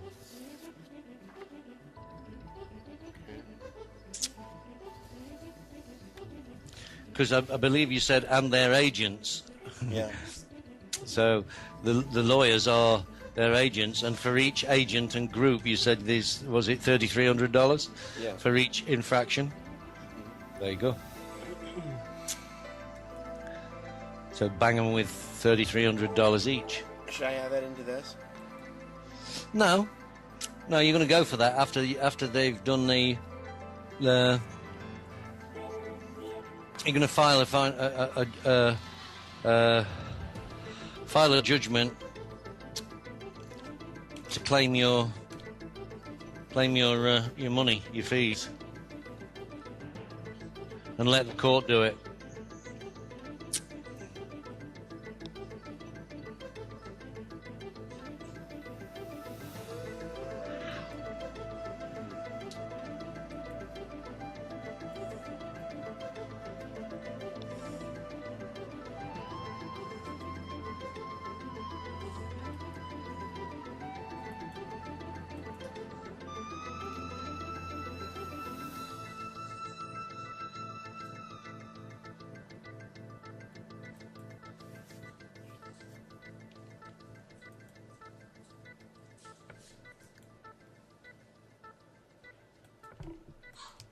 So my next major project, and I've got to finish it this afternoon, so I can take What? my. You gotta talk louder. I said my next major project that I need to finish today, and so that I can have it stamped and notarized and sent out by tomorrow, so it will arrive at its destination Friday, is a wonderful extension of my discussion with you guys yesterday about that Court Services Agency Warrant Enforcement Unit, which I do have to tell you, I did call Miss Emily Bradley yesterday afternoon. And she got really, really mad at me and upset at me and yelled at me and cut me off and interrupted me and wouldn't let me say anything and just basically told me that they're going to make me appear in court. My question is, if you were going to make me appear in court anyway, why did you even send me a letter telling me that if I didn't respond, you were going to make me appear in court? But she didn't like that question, so she directed me to somebody named Rick Bradley, and I'm guessing that would probably be her husband in a different office. But for the same thing. And I called him, and he spent 2 seconds on the phone with me and goes, "I'm hanging up now." Wouldn't even talk to me. So I'm filing a notice of understanding and intent to the 12th District Court and to Emily Bradley specifically, speaking to the effect that no documentation has been filed, I did not consent, there's no proof of anything, etc., etc., their failure to provide me with any documentation that would establish consent. And one of my favorite things is they got so infuriated and pissed off at me when I was just trying to calmly talk to them yesterday afternoon that I know they're going to receive this Friday. They're going to take one look at it and go, "Oh my God, what the heck does this guy think he's doing?" Blah, blah, blah. And they're going to tear it up and throw it away without ever finishing reading it. And then we're going to have They're not angry. This is a trick. You don't see that that's a trick? Oh no, this woman was... No, they're not legitimately angry. That's because they don't want to deal with it. Well, this woman was verbally abusive and frustrated with me. Right. I don't care whether she's angry or not. She was frustrated enough that the next thing that comes across her desk in reference to my case number, if it comes from me, she's just going to tear it up and throw it away. Yeah. Which automatically places her in dishonor, and it means when I draft my default judgment, when they haven't responded by Monday or Tuesday at the end of the day, I'm going to have that default judgment all stamped, signed, and ready, and sent out. And so when they send me a thing to tell me I have a court date, I'm going to show up in court, and when they say we're case number, blah, blah, blah, blah, blah, I'll say I'm here to address the issue of this number. I already have a default judgment dismissing everything and canceling out any actions that this court may be willing to proceed, and have it handed to the judge. And if he flips it over and says, well, I don't see that, I'll go, "That's okay, I've got another copy. Here you go." Put it on the back. Put it on the back. Oh, no. I know that trick. I want to get them a different way. I want to hand him a second copy. And when he flips that over and says, "I don't see that," I'm going to reach into my bag and pull out a stack and go, "That's okay. I've got plenty for everyone in the courtroom." I want them to know what they're dealing with here. What? I want them comedy to comedy motion? Well, I want them to, well, why not make it funny? It's funny to me. It's not funny. It's just, you just put it on the back. It's very simple. And he flips it over. There it is. That's too simple. That makes it too easy for them.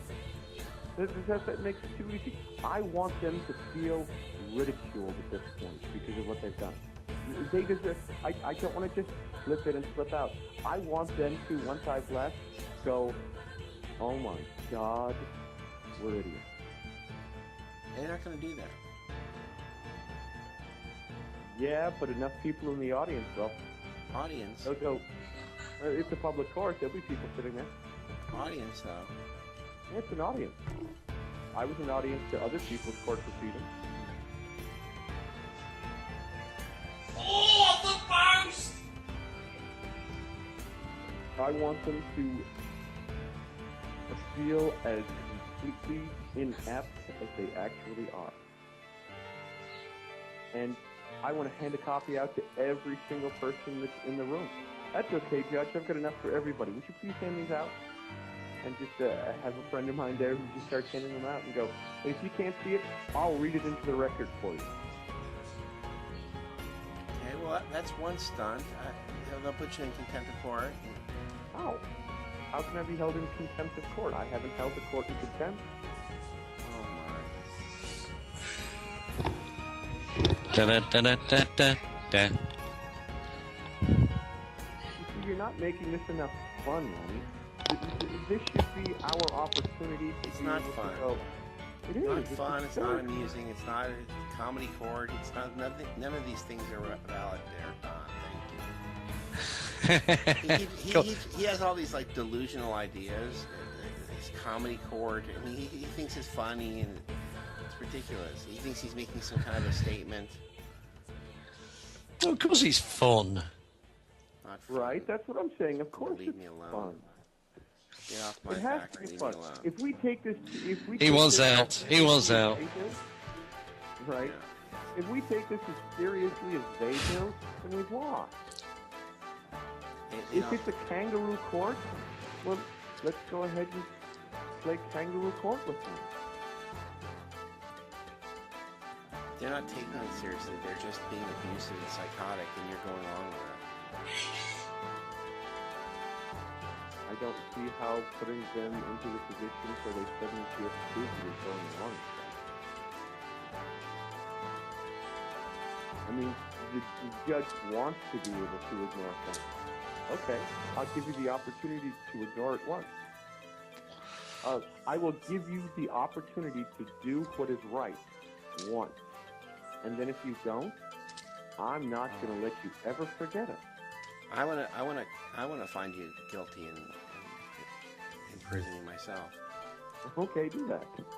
Good luck with that. What are you going to find me guilty of? I don't know. I'm gonna find you guilty of something.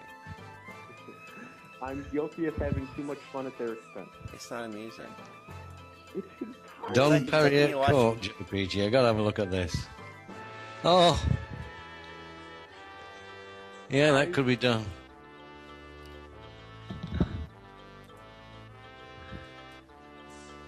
Why isn't it amusing? I'm not afraid of them. It's a $240 fine. They're not going to lock me up. And if they do, they can't hold me. Especially if they lock me up, they're going to get really mad when they get my fee schedule. And they're not going to be able to do anything. You know, these lawyers, the after hours aren't sitting around going, well, that was a pretty tough case. They prosecuted that young man for a civil infraction of the statute. No, they're just going, these stupid morons, we're raping them for everything they've got. So why not have as much fun on our end as they are on their end?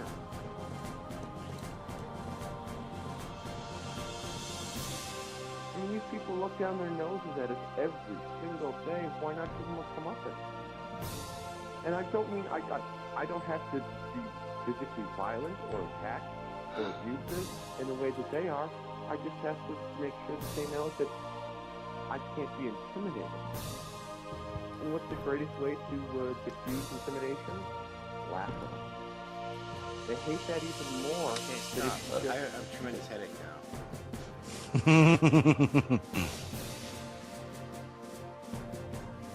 You see, if you're not having any fun, what's the point, right? What happens to your body as you age? when you get old, so do your bowels, and you get intercontinental.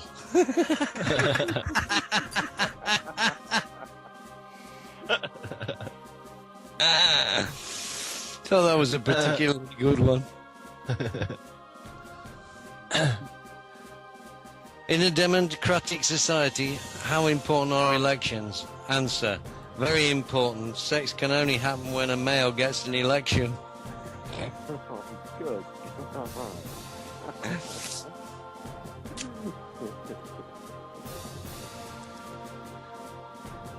Name a major disease associated with cigarettes. Premature death.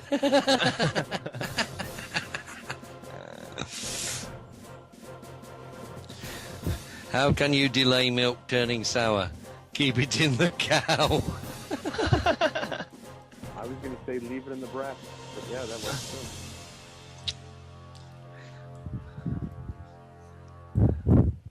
What is a turbine? Something an Arab or a shriek, not a sheik, shriek wears on his head.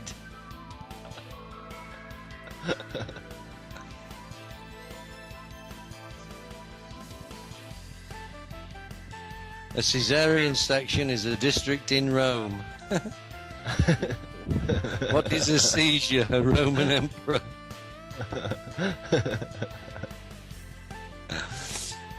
What is a terminal illness? You can guess what this one is. When you get sick at the airport.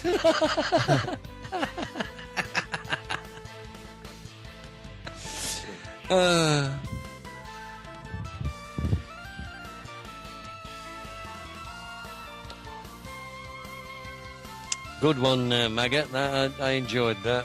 Yeah. I've got, what is the fibula? A small eye. What is a seizure? A Roman emperor. Puns are the lowest form of humor unless it's more good than we thought. These are actual school exam answers. That's actual answers that school children are given in exams. These are actual answers. Yeah.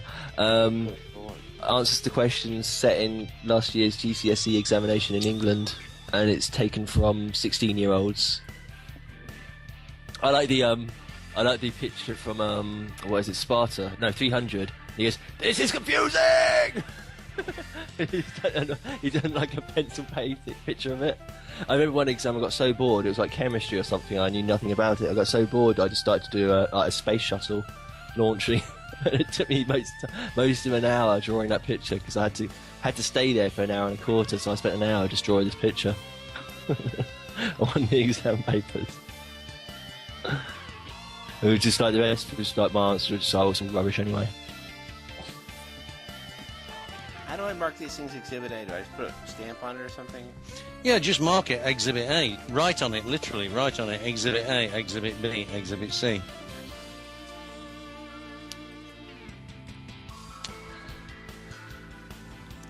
What I'd do is write in the top left-hand corner of each page in red pen, Exhibit A, Exhibit B.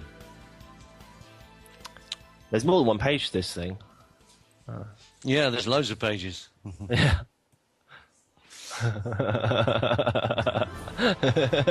When you breathe, you inspire. When you don't breathe, you expire.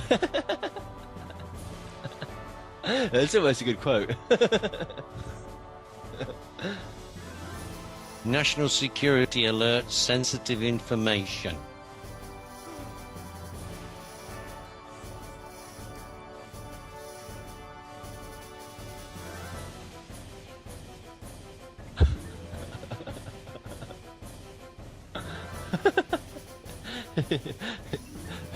To prevent contraception, use a condominium.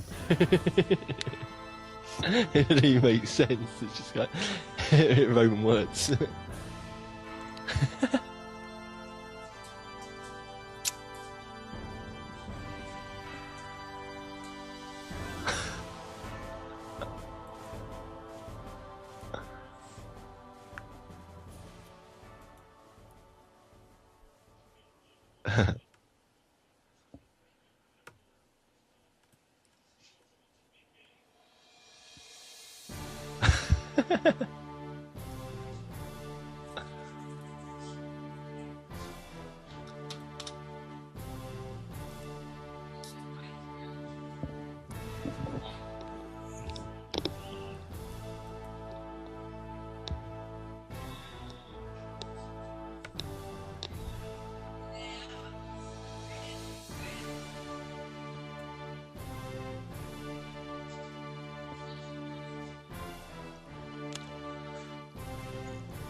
This guy's got this experiment involving a torsion spring and some rubbish like that.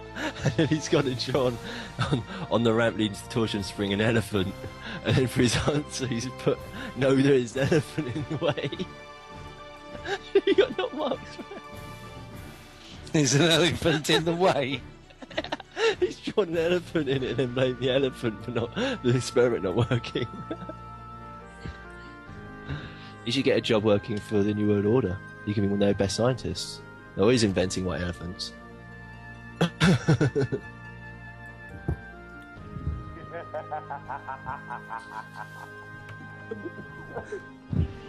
just caught the real humor to that comment, Maggot. That was perfect. Yeah, I know. Yeah, no, it's greenhouse gases. Yeah. When you breathe, you inspire. When you expire. It's almost a good quote, isn't it? Almost is. It always is. A vacuum is a large empty space where the Pope lives. It's Darth Vader. He has to live in that vacuum ball. Yeah. That's who he's supposed to be, wasn't it? The Pope? I can't remember. The Emperor or Darth Vader. One was supposed to be the Pope. The Emperor, I thought, was supposed to be the Pope. Yeah. Darth Vader was the Knights of Malta incarnate. Yeah, that's it. Yeah. And what would Luke Skywalker be? Lights of Columbus or something? No, black horse and white horse, isn't it? Really? Find X. Here it is. Yeah. I think now you've got that off me. I think I did that one. Is it 6 or something? I can't remember. It's 4 squared plus 3 squared divided by 2 or something, isn't it? Or 4 plus 3 divided by 2, whatever.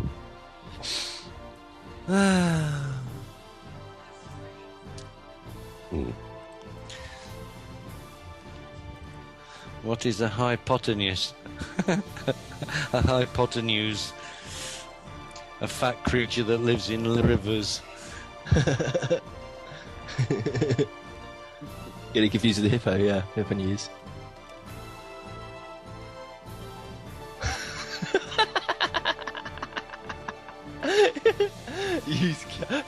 This guy's ignored the question, and then his own one problem, use calculus to find the identity of Batman.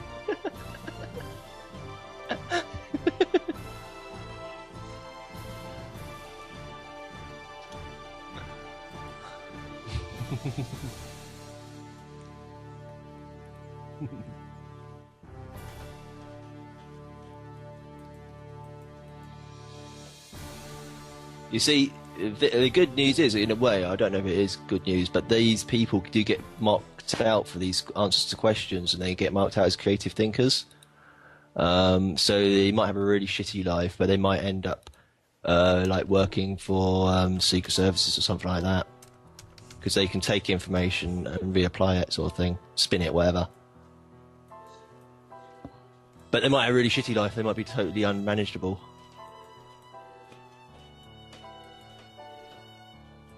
They might end up being like a specialist. Using them for something good, then. Yeah, they're gonna have an unusual. They're gonna have an unusual life anyway. I mean, they might have a like double life or something. Sure. But they probably have a like really shitty life at the same time, like working at a cashier most of the time, but getting asked loads of wacko questions. Like I get asked. So, the answer to that is so stupid. I'm just reading this. Yeah. Here in America, if you answered questions that way, you just get put into a special ed class. Yeah.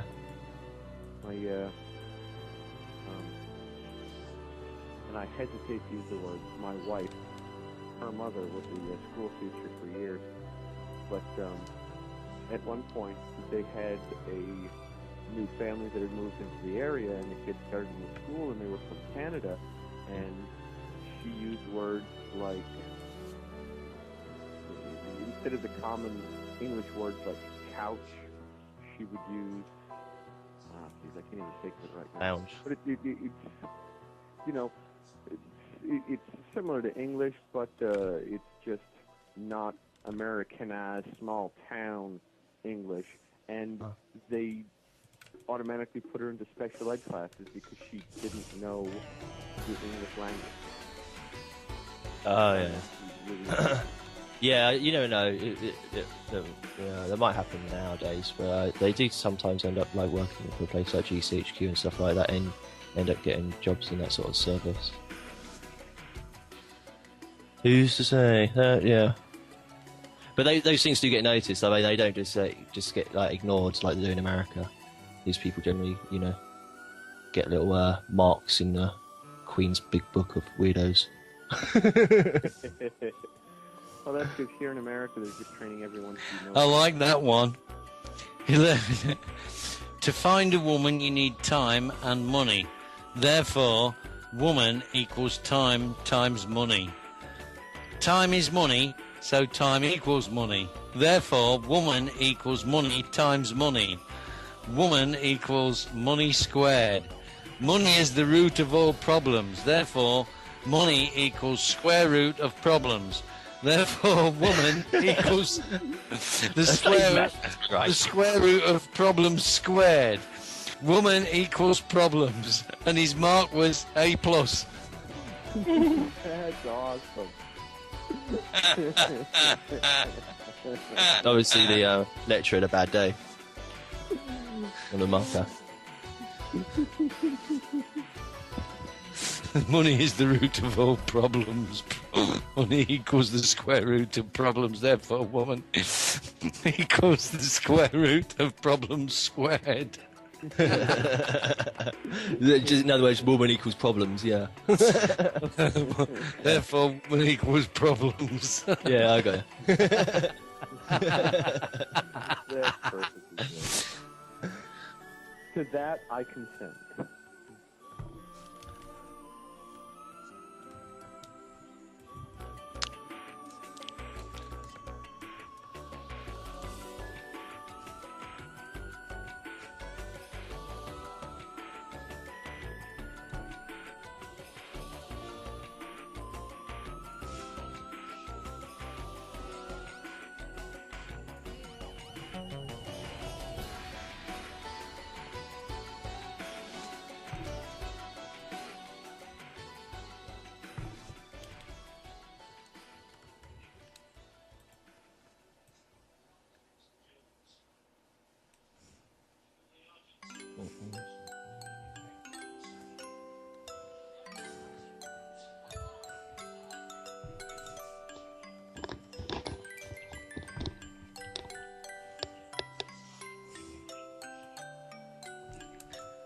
We're not doing much now, are we? The show's sort of gone quiet, lads.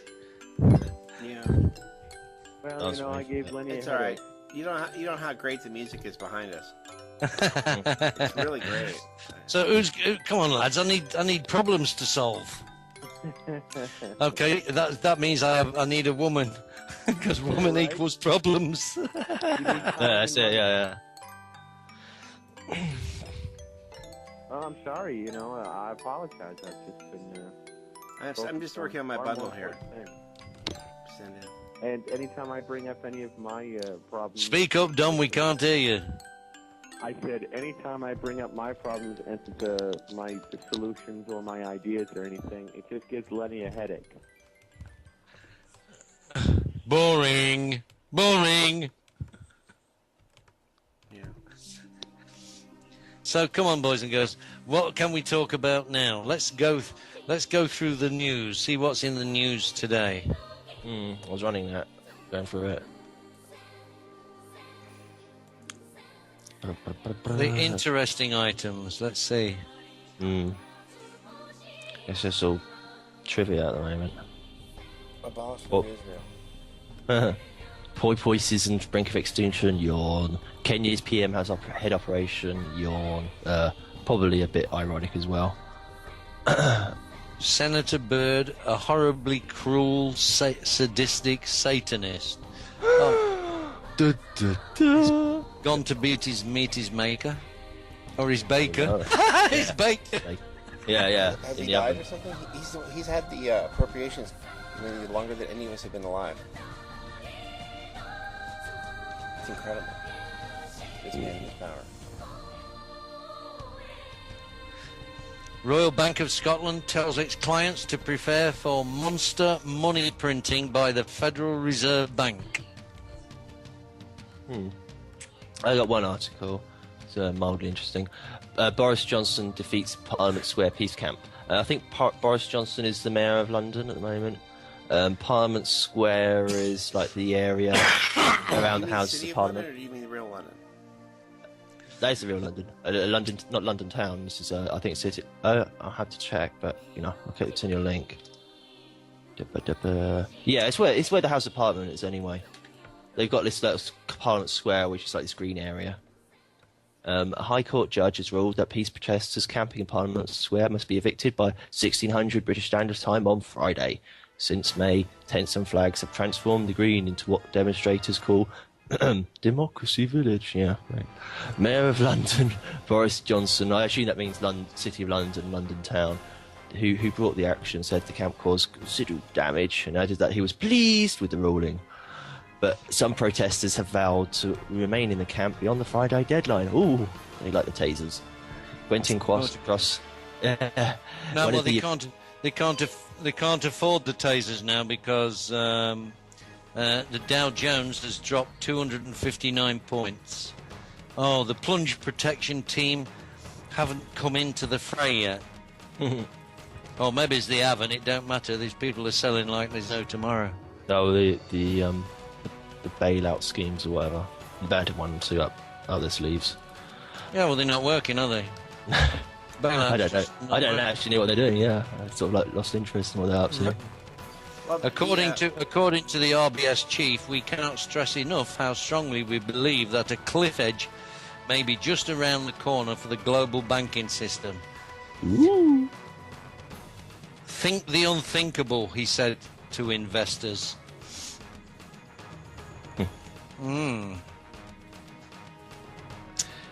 I'll skip a bit. It's like the protesters protesting. Green Party Assembly member Jenny Jones said the ruling was at the cost of democracy. She said, "I am disappointed that the mayor's case was successful. The lack of police presence showed that the protesters were not causing a problem. Yet the mayor was dogmatic in pursuing an expensive legal process." Mr. Justice Griffiths Williams said that in reaching his decision that the mayor directed himself correctly, considered all the relevant matters and reached a reasoned decision which cannot be criticised. Well, in other words, he's following orders, I expect.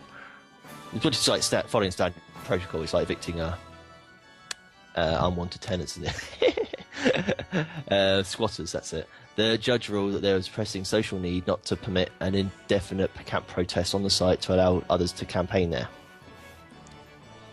Blah-de-blah-de-blah, more complaints. Swear hijacked headline. Protesters had claimed only the Queen had the right to bring such proceedings in relation to the London Square. Mr. Johnson had argued he had the right as the Greater London Authority owns the green space. Colin Barrow, leader of Westminster City Council, said, "We are delighted by this decision as we feel that the hijacking of Parliament Square, one of London's historic public spaces, needed to be brought to an end. We all support peaceful protests, but it's completely unacceptable for parts of our city to be occupied and turned into no-go areas by vociferous minorities, however laudable each case might be." It just says they're peace protesters and they go on about democracy. They're protesting about government policy.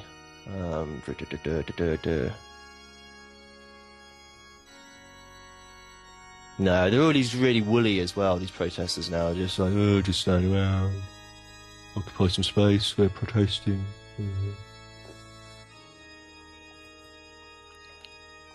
Apparently the police can do more despite cuts, but that's like local here to the UK, and it's just whatever. They just do it by pissing them. Computer games.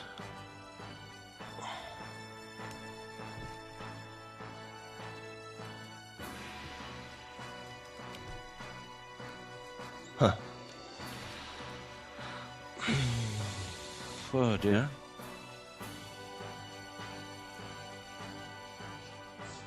We've got Russian spies were no James Bonds.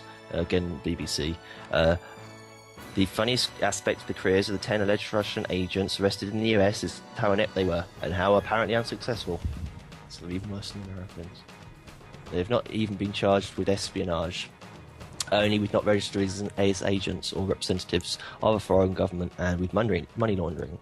The most worrying aspect for Western governments is that the Russian intelligence agency should be engaged in this kind of endeavour, as if the US was still an enemy. The old KGB clan, symbolised by Prime Minister Vladimir Putin, still seems to exercise influence. Go on. Has anybody watched that John Pilger film that I sent out the other day into the chat? The US is the enemy, for goodness sake. See what they've been doing? Yeah. The U.S. government as operated by dual citizens of Israelis. We have no say in it whatsoever. They don't listen to us. We're not involved. They won't even allow us to be involved. Well, the obvious answer to that would be they let these ones get caught. They sent out some deliberately really inept people in order to bring up Russian intelligence is spying on the US. They don't even realise the Cold War's ended, and so on and so forth, just so they get media publicity. And meanwhile, they've actually 99% completed whatever project they're on, which is probably an extraction of intelligence, and gone to the next phase. Who knows? You might have the same fate. They don't take any plane flights over to Russian way. You might get shut down. Yeah, but I'm just saying that our government is not operated by us. They're not responsive to us. They no concept. I mean, not for decades. Not even. I mean, really, not even close to what we want. Yeah. They don't ask us what we want. I mean, if they did, we wouldn't be in all these countries just sitting around. I know. It's all covert actions, covert ops. All of it is. You think you're having a war for one reason, it's for another. It's always way, isn't it? We have troops in some 100-and-something countries. Mm.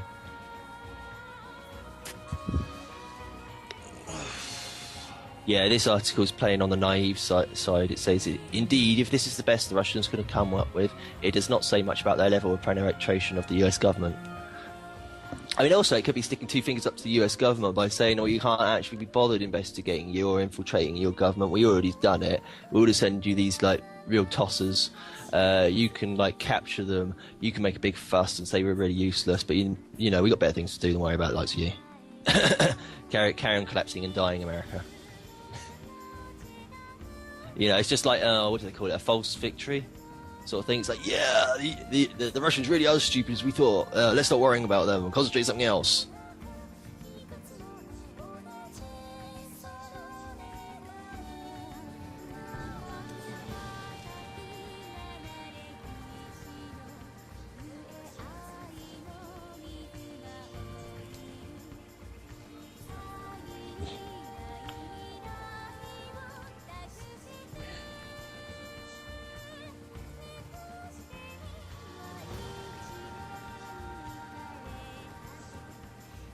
Get up, boy, you're not hurt.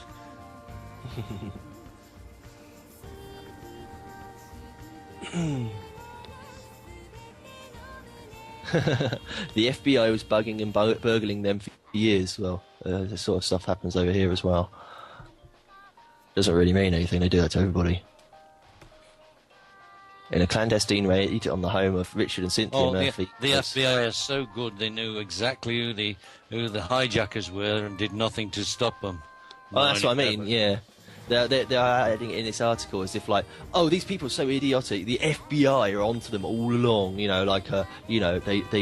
played their hand and the FBI caught up to them.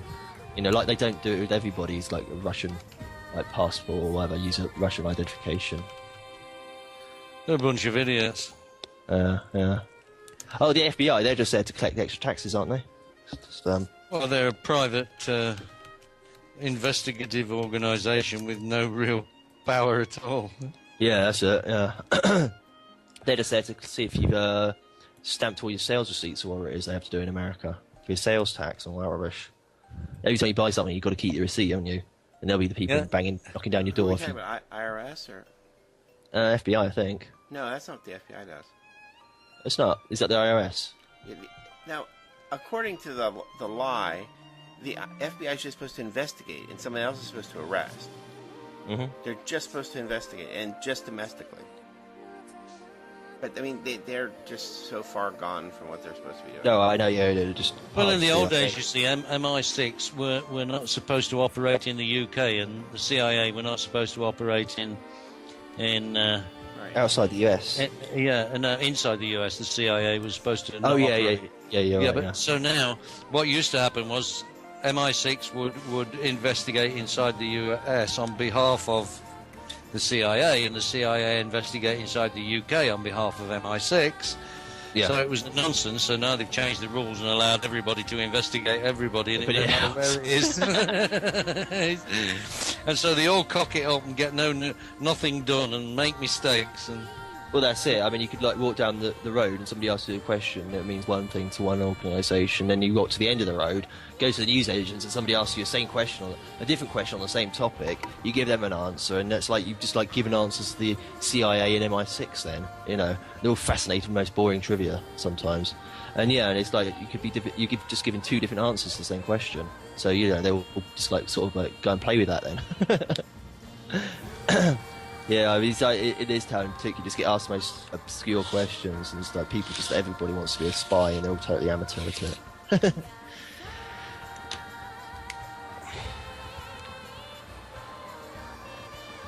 nothing, nowhere near touchdads. All intelligence agencies seem to be closed down. The National Security Act of 1947 needs to be shut down. CIA needs to be disbanded. These things need to be just shut down completely. Mm-hmm. They tread on their feet so much. Tread on each other's feet. Trying to get rid of the CIA. Yeah. I'd even look at it from the government's perspective. They do. They just like tread on each other's feet so much, and it's such a waste of bureaucracy and paperwork. Well, not even paperwork now, but electronic work, and they're overemployed, overstaffed. It costs $1 billion a week to put the intelligence assessment on your non-president Barry Soetoro's desk. $1 billion a week. Yeah. Unbelievable. Yeah. And the thing is, all these agencies will end up investigating the same people because, they're just like regular people in a way. They just like get obsessed with the same people, like a cult personality. So while they're focusing on certain people, they're ignoring other people. And of course, that's not what they're paid to do. They're paid to look out for new stuff, not just like same old people all the time. Focusing on celebrities and stuff. Well, celebrity terrorists. I think they should do. Like the paparazzi, yeah. They should be. Coined a new term there, CC. They should all be made to watch Jeff Dunham's The Dead Terrorist. Ahmed, The Dead Terrorist. Oh yeah, that was funny. Yeah. That was mirrored some of the Christmas terrorist bombing as well. The underpants bomber.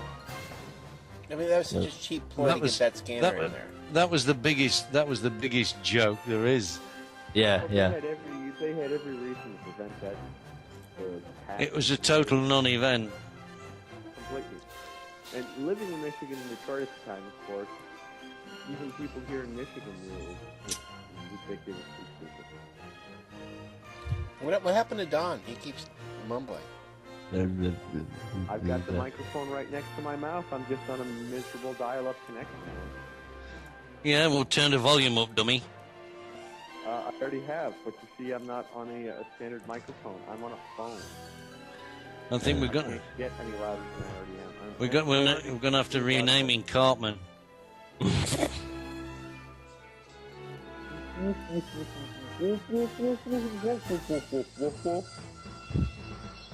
Feel like the adults and the Charlie. I thought that was a variation on the wah wah wah in the background. Right. It's our friendly local fire service on the way to a fire somewhere. As long as it's not at your house or your store. Be a bit louder then. Yeah.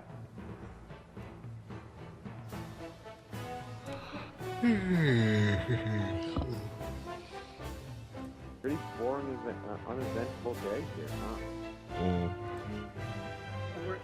I am doing something important. I'm trying to work on this notice. Not on the notice on the bundle.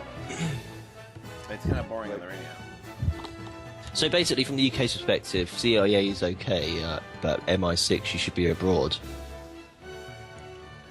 It's like yeah, of course. I mean, I don't say they're not that. supposed to have recourse to these other agencies internationally. They're supposed to do, like the CIA is supposed to do the international work for the FBI. Yeah. The problem we have with MI6, it's not that we have MI6, that we have so many sections in MI6. We have more different sections of intelligence in MI6 than America dreamed of having agencies, you know? Yeah. And there are probably as many as sections as there are bricks in a pyramid. Yeah, probably. Yeah, because it is on that hierarchical structure, isn't it? It's the need to know sort of basis. And you get people who work totally in isolation from other people. They just hand reports up to their superiors and they never find out what they actually wanted it for.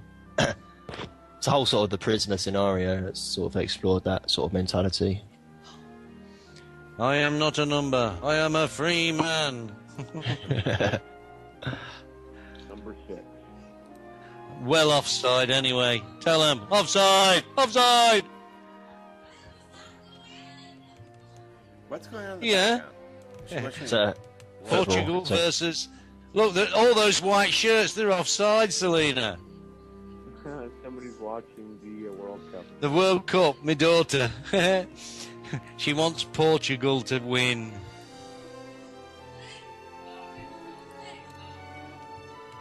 Would you please tell her that screaming at the television louder makes the players actually hear her?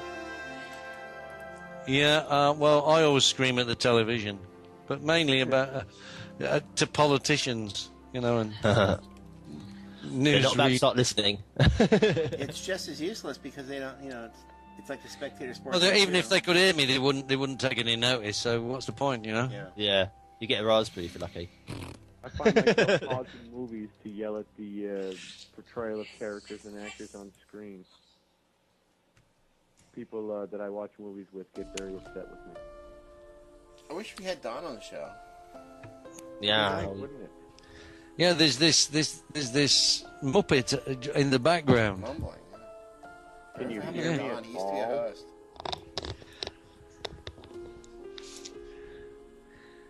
He looks like it was Sweep, Sooty and Sweep. Yeah. Can you remember Sweep? Sweet was the black one. Yeah. Well, the dog, Yeah, the black dog, yeah.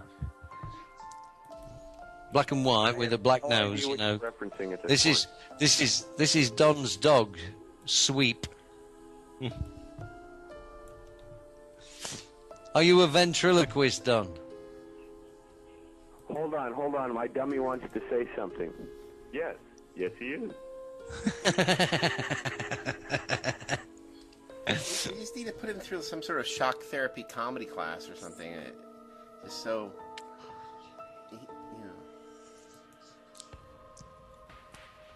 Well, I'm sorry not all of us can be as ironically funny as you are, Lenny. Some of us have to try real hard. sad. So, have you had any comebacks from your notices, Don, to this rather sad situation of, escaping FEMA?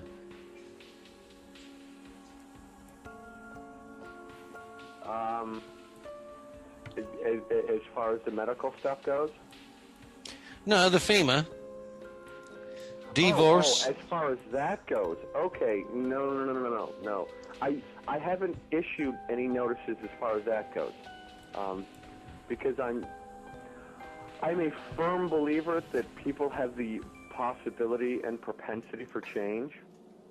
However, I am sitting down to have a conversation with her that's being mediated by somebody else on Friday, and depending upon her responses and actions during that meeting, I will generate my notice and have it sent out first thing next week, Monday.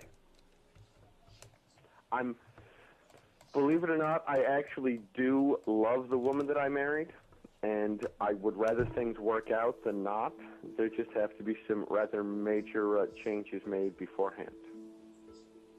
So, no, I haven't filed any notices or anything on that as of yet, but I will keep you folks updated. I won't know exactly what I'm doing as far as that goes until Monday, until after I've had a chance to sit down and talk to her. So when are you going in for the lobotomy then? I went in yesterday. I thought so. That's why It was a successful operation. It was a successful operation. Yeah, partially successful. They're going to finish it off tomorrow. No, I thought you were going to put a notice out in your local paper to deny all responsibility for any debt she creates. Well, all of the debt that can be created right now is all of her name. I don't have my name on anything the debt can be created off of, so... No, I was smart enough to at least do that from the get-go. Separate bank accounts. The only credit cards that exist are in her name and were in existence before we got married. All the debt that's racked up on them was in existence before we got married, so she's kind of SOL as far as that goes. Just looking after your best interests, you realise, Don. Definitely, and I appreciate that, and I understand. However, it might be in my best interest if she can get her shit together over the course of the summer for us to be able to reconcile. And if I tell her that that's what she has to do, and she looks at me and screams at me and tells me I'm an asshole, well, then I will be more than happy to automatically file my notices on Monday to not only dissolve the marriage, but keep myself from being liable for any debt that she may incur that could be attached to me. Plus which, I definitely want to make sure that she can't go to a lawyer and say, I want to sue him for divorce. And yeah, but you do realise that marriage is treated as a partnership, and as such, while the marriage is there, you are jointly and severally liable for any debts created in that partnership. Right, but well, that's what I'm telling you, is that all of the debts that we have, I don't have any debt. No, well, notwithstanding she... Hold on. Right, but let me finish explaining. I have zero debt. I brought no debt into the relationship. All the debt that exists in the relationship, she brought into the relationship. So the debt is hers prior to the establishment of the relationship. So it can't be held against me whatsoever because it exists prior to the relationship itself.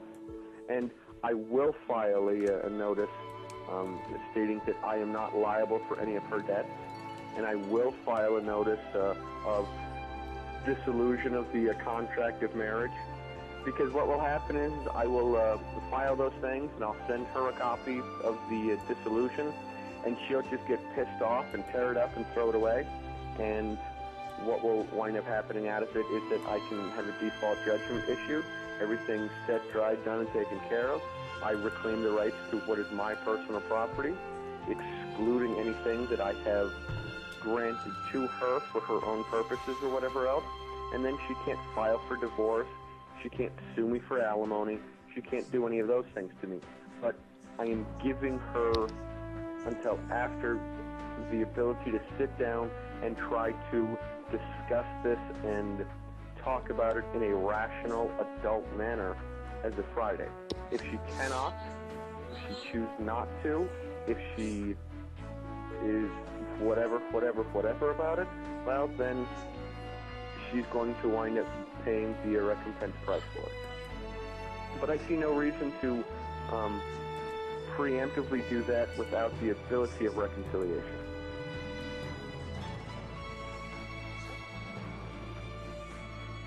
You know, your neighbor violates your property line, the first thing you do is not file a notice of understanding and intent. You go over and you try to talk to them.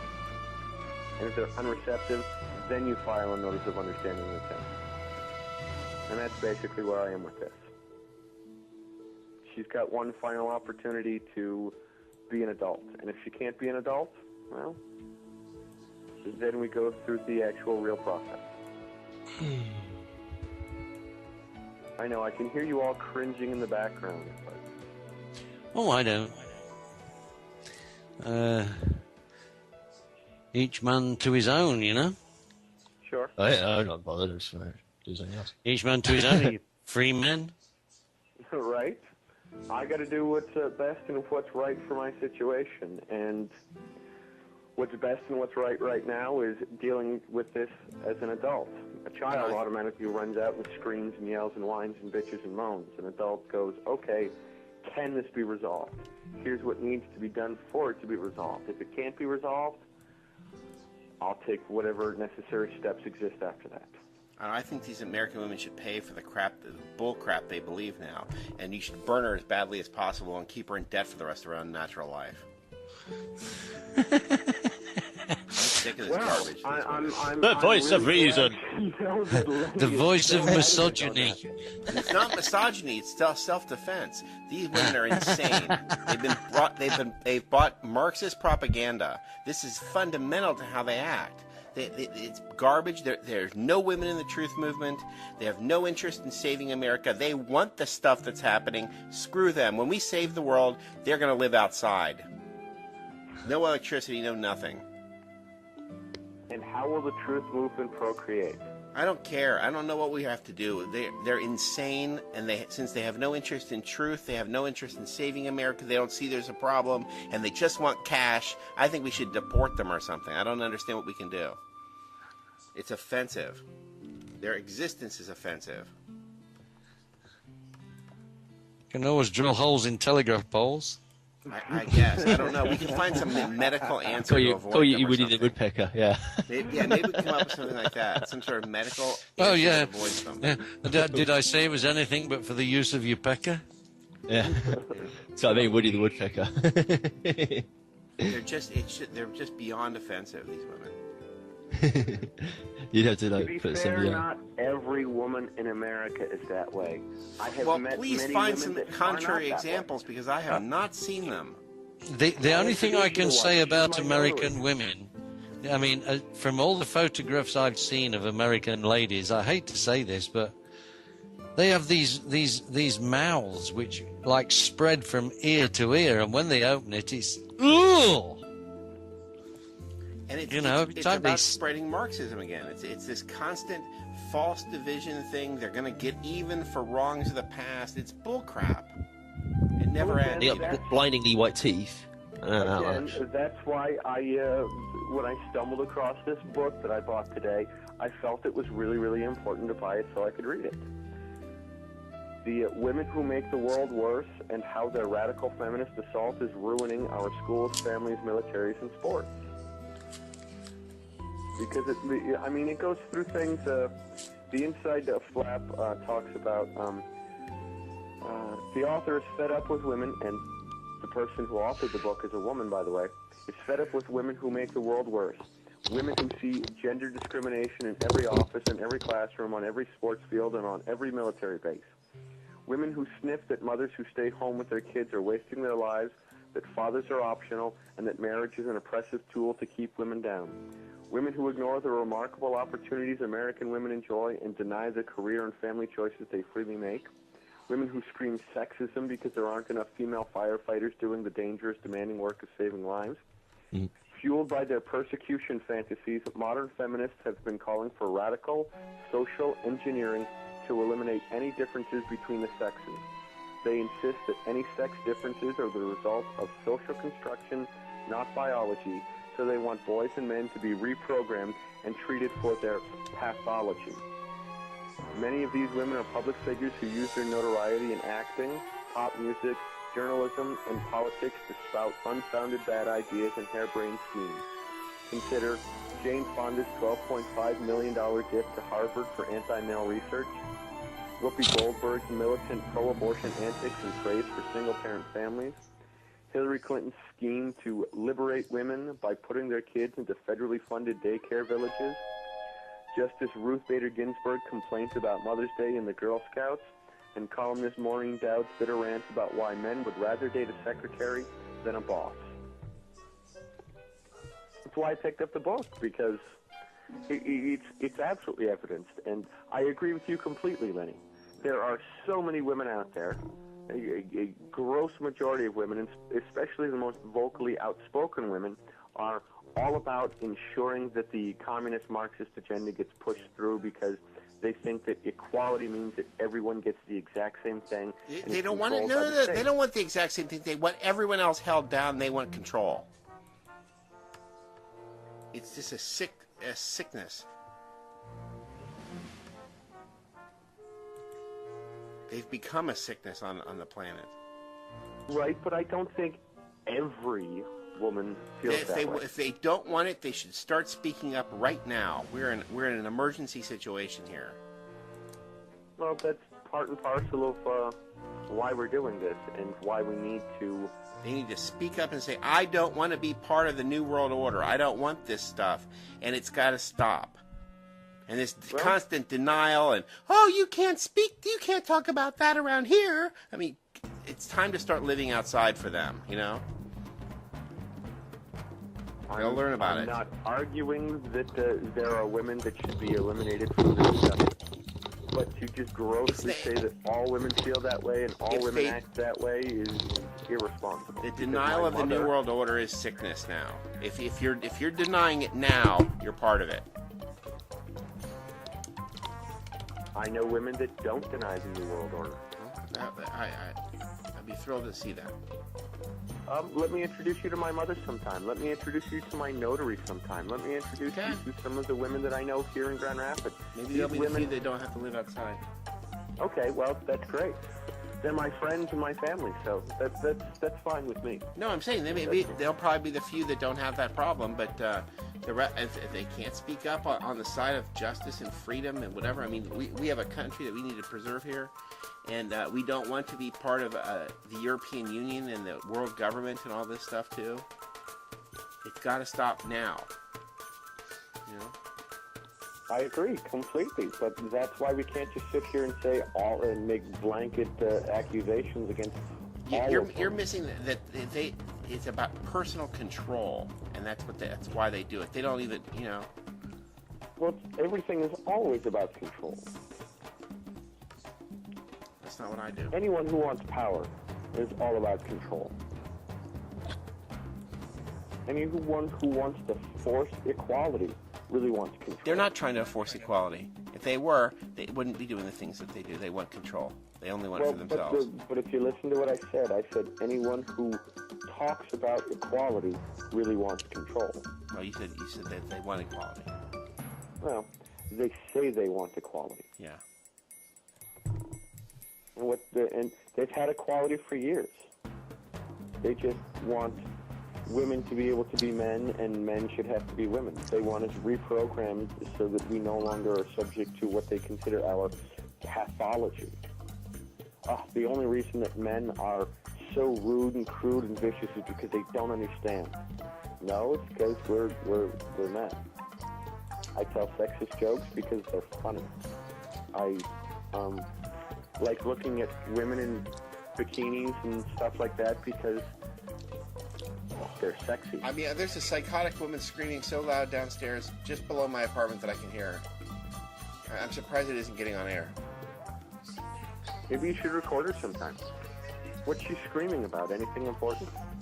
Fuck, and I mean, she's just psychotic. Anyone ever notice that women are, when they sit around and talk, are far more vicious and off-color than men ever are? I mean, she's bullying her family here. The cops have already been here before, and I'm sure that they only charged her sons or whatever. She's just emasculating and threatening at all times. It's a sickness. She's a sickness. Agreed. Emasculating women need to be removed from the entire planet. Period.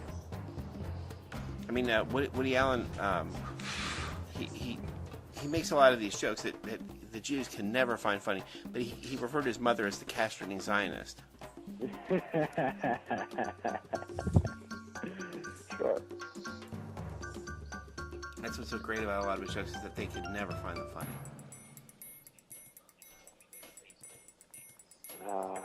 Those crazy Turks.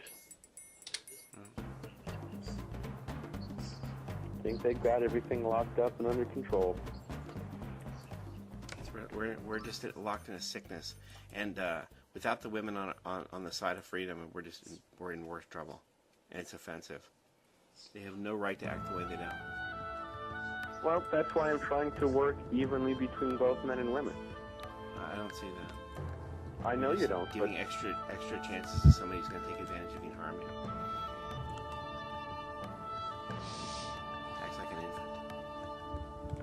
Well, that's why we need to find women that don't act like infants. I mean, were we supposed to go to Mars to look for this? I don't think you've got to go to Mars. I just think you have to look harder, that's all. No. It's their fault, not ours.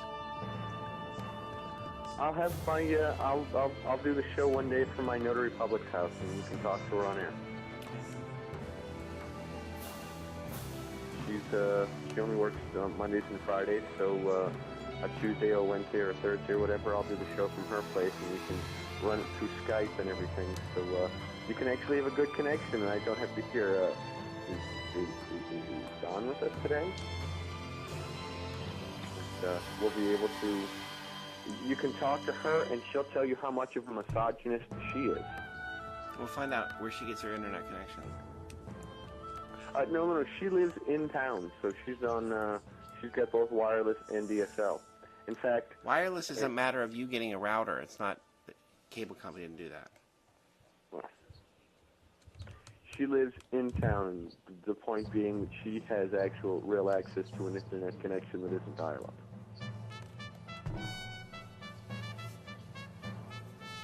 And I'm just waiting for my new Moss Ethernet adapter here, and then I can go anywhere and I'll be fine.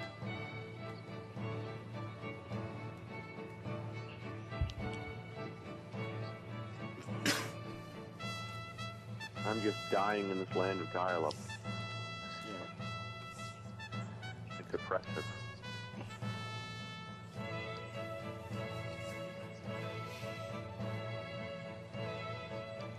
But I'll let you talk to her. She openly and blatantly admits to being a misogynist.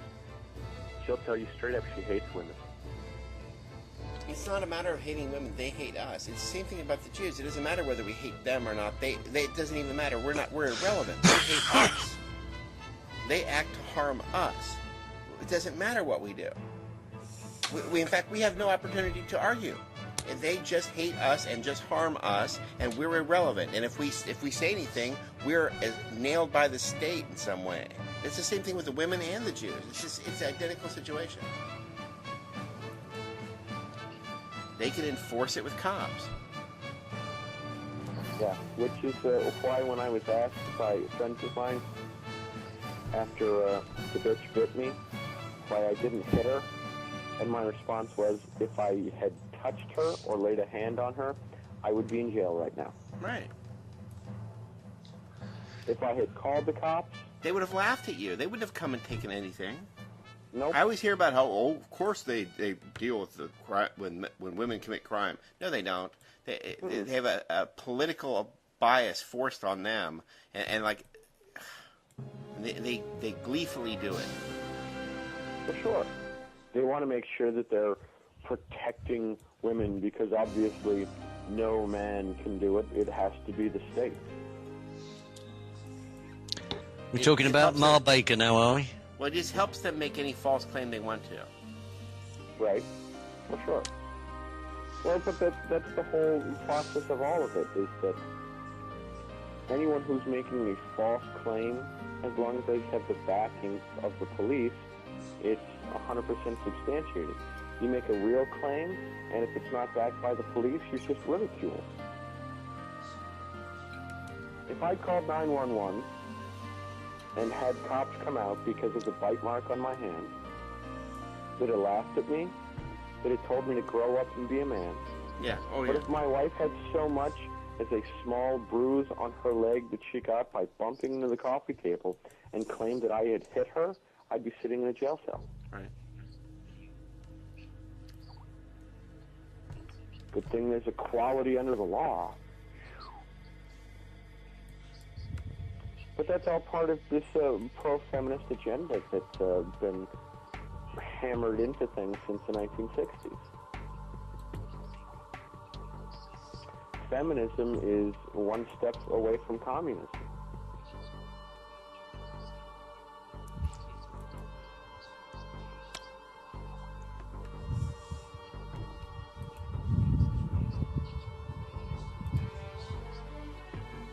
So, I'm hoping, in answer finally to your question, CC, that by the end of Friday, things will be different.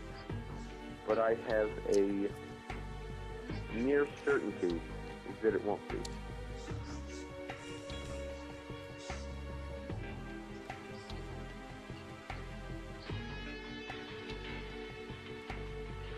And of course, that means that I will file my notices as of Monday.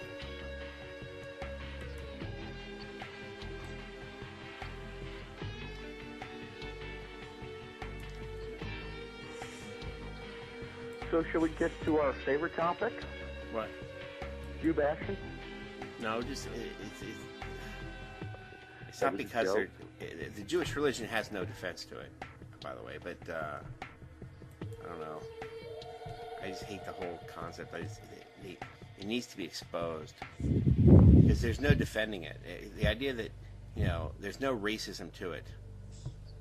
Well, there can't be. There's they're a crime gang. Right. It would be like discriminating against.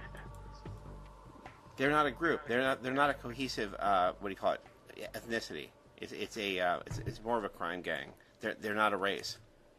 Right. It would be like discriminating against the triads. The what? The triads, the Chinese mafia. Yeah. I mean, if you convert to it, Oh. You discriminate against the triads and automatically you're anti-Chinese. Or you don't like Estratios and so automatically you're anti-Brazilian. Yeah. But no, apparently if you don't like me, you can just make whatever claim you want to out in the open air and it's just okay. Everything's fine. What's the difference? As long as you've got the local health, the county health department on your side. Yeah, everything's just perfect. If you want to make a claim against me, my own relatives will help you, I'm sure. Why would it do 2 turns? What? He's talking about TV. They're not paying any attention to our conversation right now.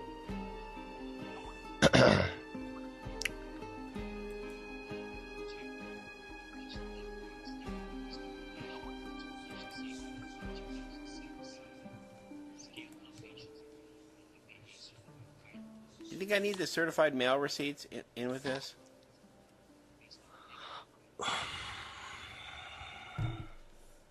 CC? Yeah, it matters.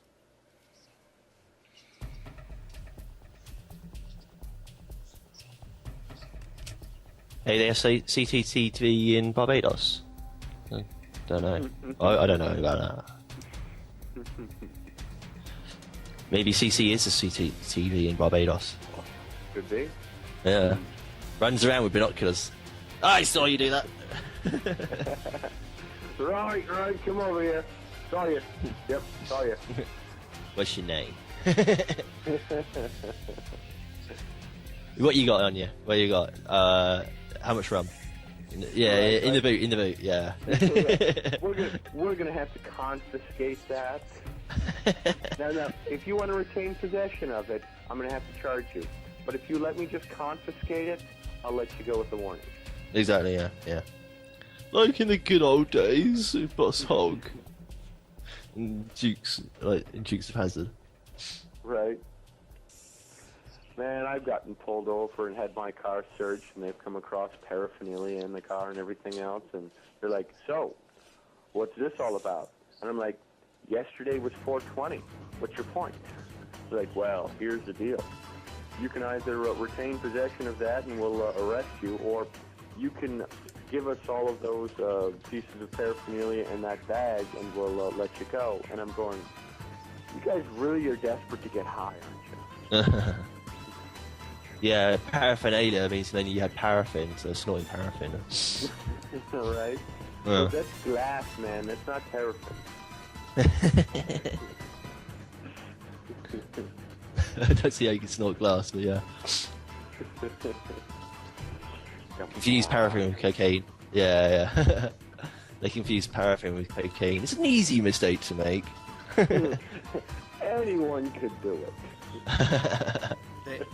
The Dallas police and the, I think it's Fort Worth in Texas, are well known to drop chalk in your car, and then the Dallas Crime Lab will certify it as cocaine. They drop those big pool chalk things in your car. Yeah. And on a regular basis, I mean, thousands of people have been smeared this way, and the crime lab certifies it as cocaine. Well, of course they do. Got to make those tax dollars off, people. Nothing better than locking somebody up so that you can continue to collect the capital on their bond note, and they can't do anything. No. Yeah. So much fun. At least we know that the system isn't contrived against us. I think I lost one of my scans. I gotta rescan. Did you send those things to me yesterday, by the way? Did you email them to my Gmail account? No. Okay. I failed to do it. Okay. I haven't checked it or anything because it takes like an hour and a half to do anything on dial-up connection. I know, I gotta get it together. I'm still making the bundle. I'm just about done. And I'll send it.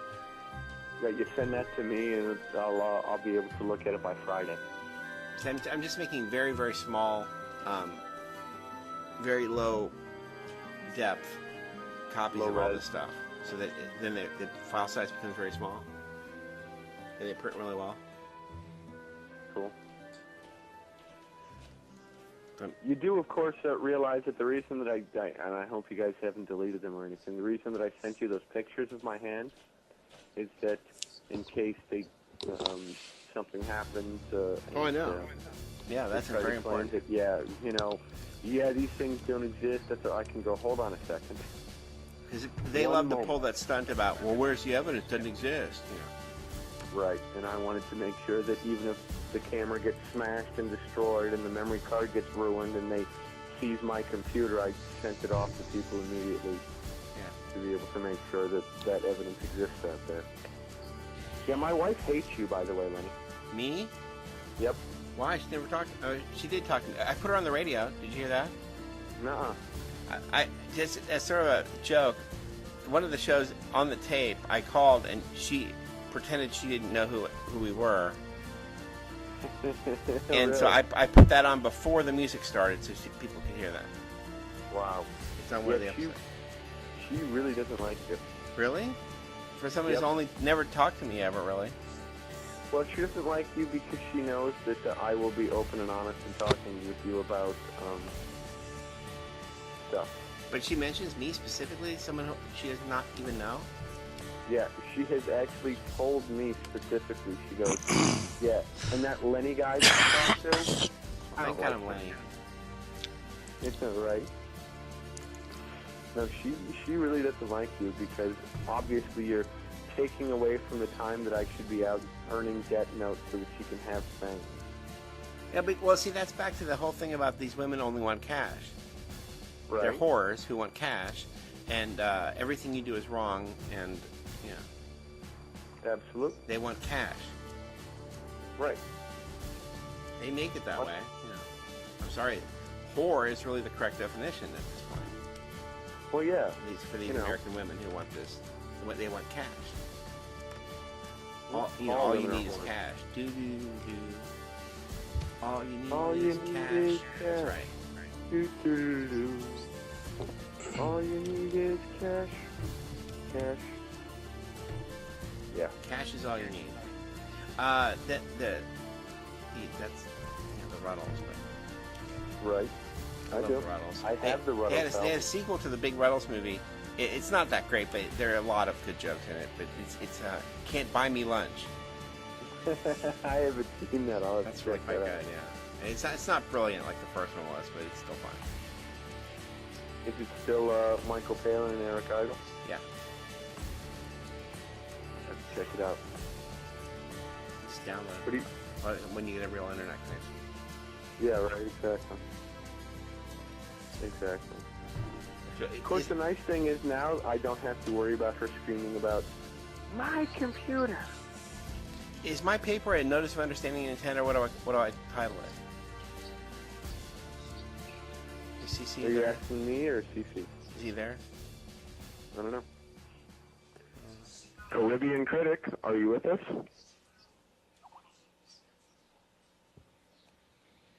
Apparently he's on pause. No, he's there, but he just wandered away, or he's watching the World Cup. Maybe he took off to go get another spot of tea.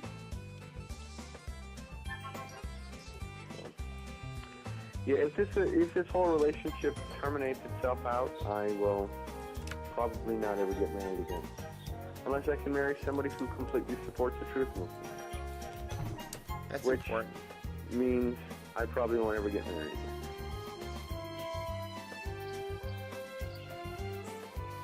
They're criminals. These women are criminals. It's you know, they've got the same bogus situation going as the phony Jews. Right? It's the same Sure. situation. It's all about power and control. Yeah. Absolutely. So.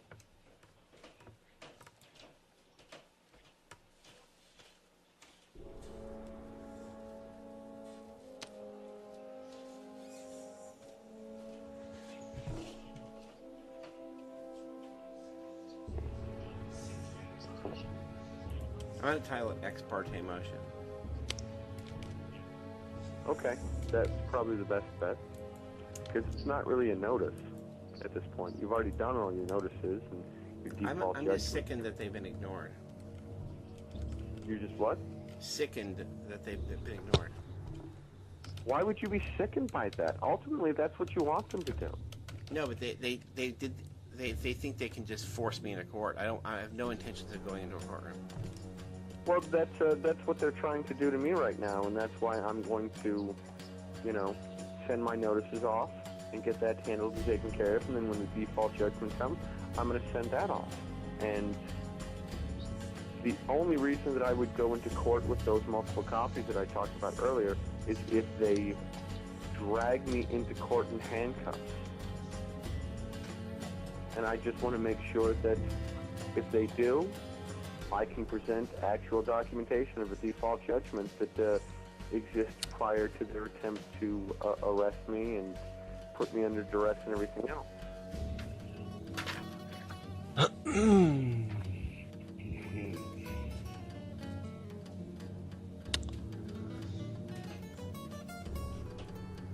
I mean, it's not my original plan to walk into court on purpose and say, ha ha, but if they're going to do it to me against my will, I'm definitely going to laugh at them.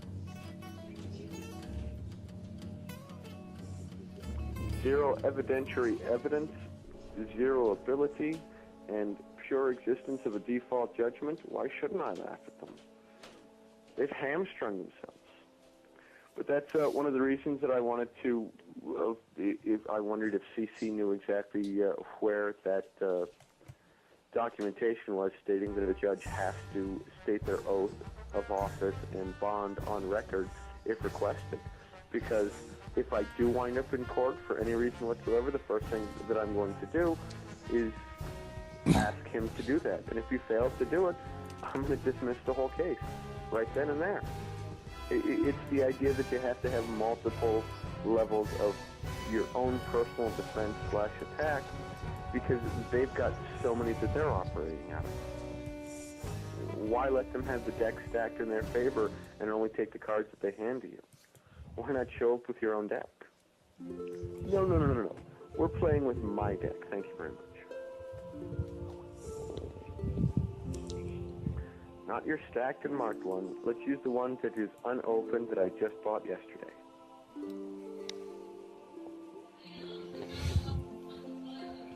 So.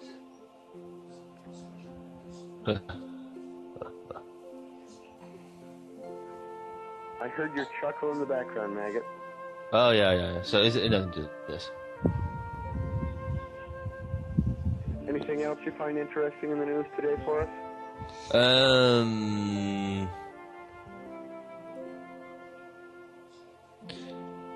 Giant salmon will be the first GM animal available for eating. A salmon that grows at twice the normal rate is set to be the first genetically modified animal available for human consumption. There you go. I just need to read the headline. That's really all you need to read really on that one. Does that contain? Does that count the tomatoes with the salmon genes in them that we have now? Yeah. Because they're supposed to resist frost, but who knows what other nightmarish frankenfood issue there is to that? Well, I suppose it's important as they admitted they've gone from vegetables to animals. Well, the vegetables have animal parts in them. Even though I don't know if fish is strictly an animal, because vegetarians be offended, I suppose, if they're called fish an animal. That's like meat. When it comes down to talking to your food and your food talks back, that's going to be a problem, don't you think? Yeah. They grow Portugal won. Portugal's playing in red.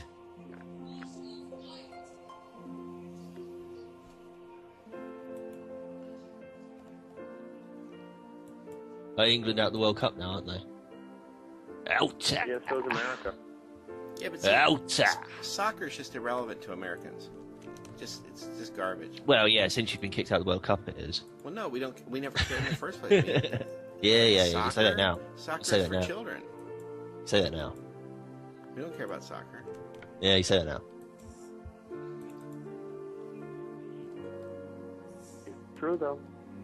Plus, soccer is boring. Spain won, Portugal 0.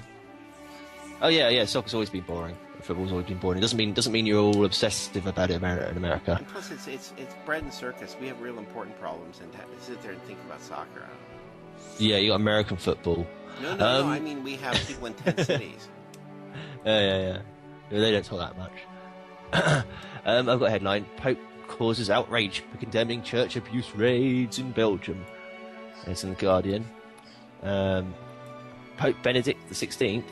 I want to express my sadness in which certain surprising and deplorable methods, searches were carried out, said the Pope. Groups representing the victims of clerical abuse tonight expressed outrage after the Pope criticised raids on the Catholic Church by Belgian police. Last week, police raided the home of a retired bishop, opened the grave of at least one archbishop, and detained Belgium's 9 current serving bishops as they met, seizing their mobile phones and only releasing them after 9 hours. Pope Benedict described the raids by officers investigating abuse claims as surprising and deplorable, and demanded that the church be allowed a role in inquiries into child molesters in its ranks. The church should be allowed to interfere in any inquiries into church molesters in its ranks. In a message to the head of the Belgian Bishops' Conference, Monsignor André Joseph Leonard, the pontiff condemned the raids and offered his support to the bishops in this sad moment. I want to express, dear brother, in the episcopate, as well as the bishops of Belgium, my closeness and solidarity in this moment of sadness in which, with certain surprising and deplorable methods, searches were carried out, he said. Hopefully I don't sound too much like Dracula there. Did I hope you have that accent? Yeah. I try not to sound too much like Dracula. I hope that justice will follow its course while guaranteeing the rights of individuals. He's a German, he wouldn't have an Italian accent. It's actually making him look like a vampire. And institutions, respecting the rights of criminals and acknowledging those who undertake to collaborate with it. I haven't listened to that many Italians, so I'm just not making it up. The Vatican has also protested to Belgium's ambassador to the Holy See, spelled S-C-E. We need him. Yeah. Yesterday, Cardinal Tarcisio Bertone, the Vatican Secretary of State, said, "There are no precedents for this, not even under the communist regimes." There you go. Got an even worse accent that time. It's punishment. But the raids were welcomed by the American clerical abuse victims group SNAP. Vatican's officials who criticised the Belgian police raid of the Brussels church hierarchy should be ashamed of themselves, said Joël Castex of SNAP. While Roman church officials talk about stopping abuse, Belgian police officials take action to stop abuse. As cases of abuse by priests have emerged throughout Europe this year, the Belgian Church has apologised for failing to root out abuses in the past and promised a crackdown. On Friday, the Pope appointed Monsignor Joseph de Kessel as the Bishop of Bruges to replace Roger Van Hellew, 73, who resigned in April over abusing a boy. Van Hellew was the first European bishop to step down after confessing to abuse. As part of their investigation into recent claims of abuse, police last week drilled into the tombs of 2 archbishops at the cathedral in Mechelen, north of Brussels, using cameras to look for hidden documents, a church official said. Investigators said only 1 tomb had been opened. Leonard condemned the raid as being inspired by crime novels and the Da Vinci Code. Police took documents and a computer from the home of his predecessor, Gottfried Daniels, and seized documents from an independent panel investigating 500 cases of suspected abuse by priests. After initially treating the abuse revelations emerging in Europe as a plot to discredit the Church, Vatican officials have increasingly admitted the need for it to cooperate more closely with police, as long as they can interfere with any investigations. But in his reaction to the Belgian raids, the Pope stressed that abuse within the Church needed to be handled by both civil and canon law, respecting their reciprocal specificity and autonomy. he got that word wrong.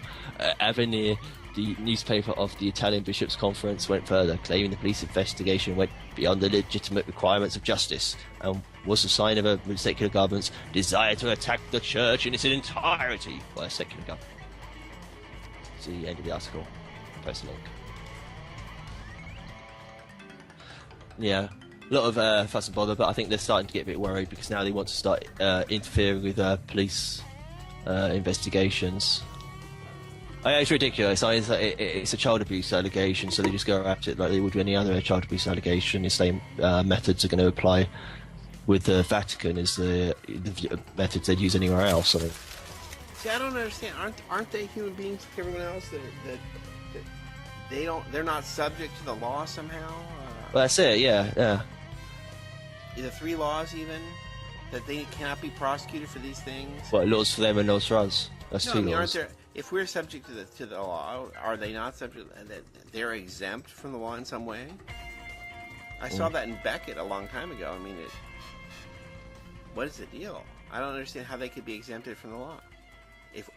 Am I exempt from the law? Are they not this? I mean, how are they in a different class than we are? Yeah. Because that's sort of the highlight of the article. Is Pope Benedict described the raids by officers investigating abuse claims as surprising and deplorable, and demanded the Pope that the Church be allowed a role in the inquiries into child molesters in its ranks. It's like, why would you allow the child molester to be involved in the inquiries about his molestation? It's like, so did this man sexually abuse you? And the sexual abuser says, can I take him away for 5 minutes and talk to him? That's not going to happen.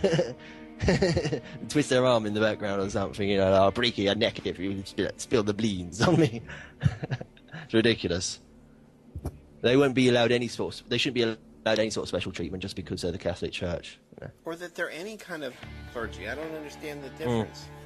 When did we have a different class? Is this written down somewhere that they're in a different class? Or well, that's it. They start different classes in America.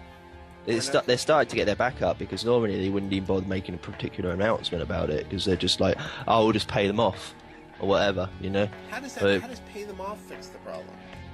You pay off the investigation, so they come up with like not guilty or the child was lying. Okay, well they're just raped and all that. Yeah, they're making it up. Well. Child has a history of psychological problems and he's currently under psychiatric evaluation. Then you won't see him again. Psychiatry is such a bogus, criminal, phony science. It's a phony. Yeah, it's part of the hush-ups that they always used to do. But yeah, I suppose with this case of that woman, girl I think being in all areas. I don't think psychiatry has any validity at all. Oh yeah. I'm just saying, like, child molestation in general is just like it's happening. It's open too often now, especially with religious connotations, and so they can't hush up so easily anymore. They can't just say, "Oh, the child's just crazy." We found like 50 VHS horror movies in their room or something, and their brain's gone. Just discredit the child. Well, speaking of brains being gone, we've come to the 4 o'clock hour. Hopefully your brain is still intact. You have been listening to American Freeman on the Freeman Radio Network. You can always check out archives of our show by going to tinyurl.com/WFS podcast. You can learn more about the Freeman methods by going to worldfreemansociety.org or check out videos on Google or Yahoo. Anyone have anything else that they want to add as tags that people can check out online? That's about it. Alrighty. Well, I've been one of your hosts, the ridiculed one, Don of the Family Perry. The respectable one has been the Caribbean Critic. The Radagasian one has been Maggot, and the responsible one has been Estrapio. Yeah, I'm Estrapio's constantly ready. Someone take this off the air. I'm your responsible party. Thank you.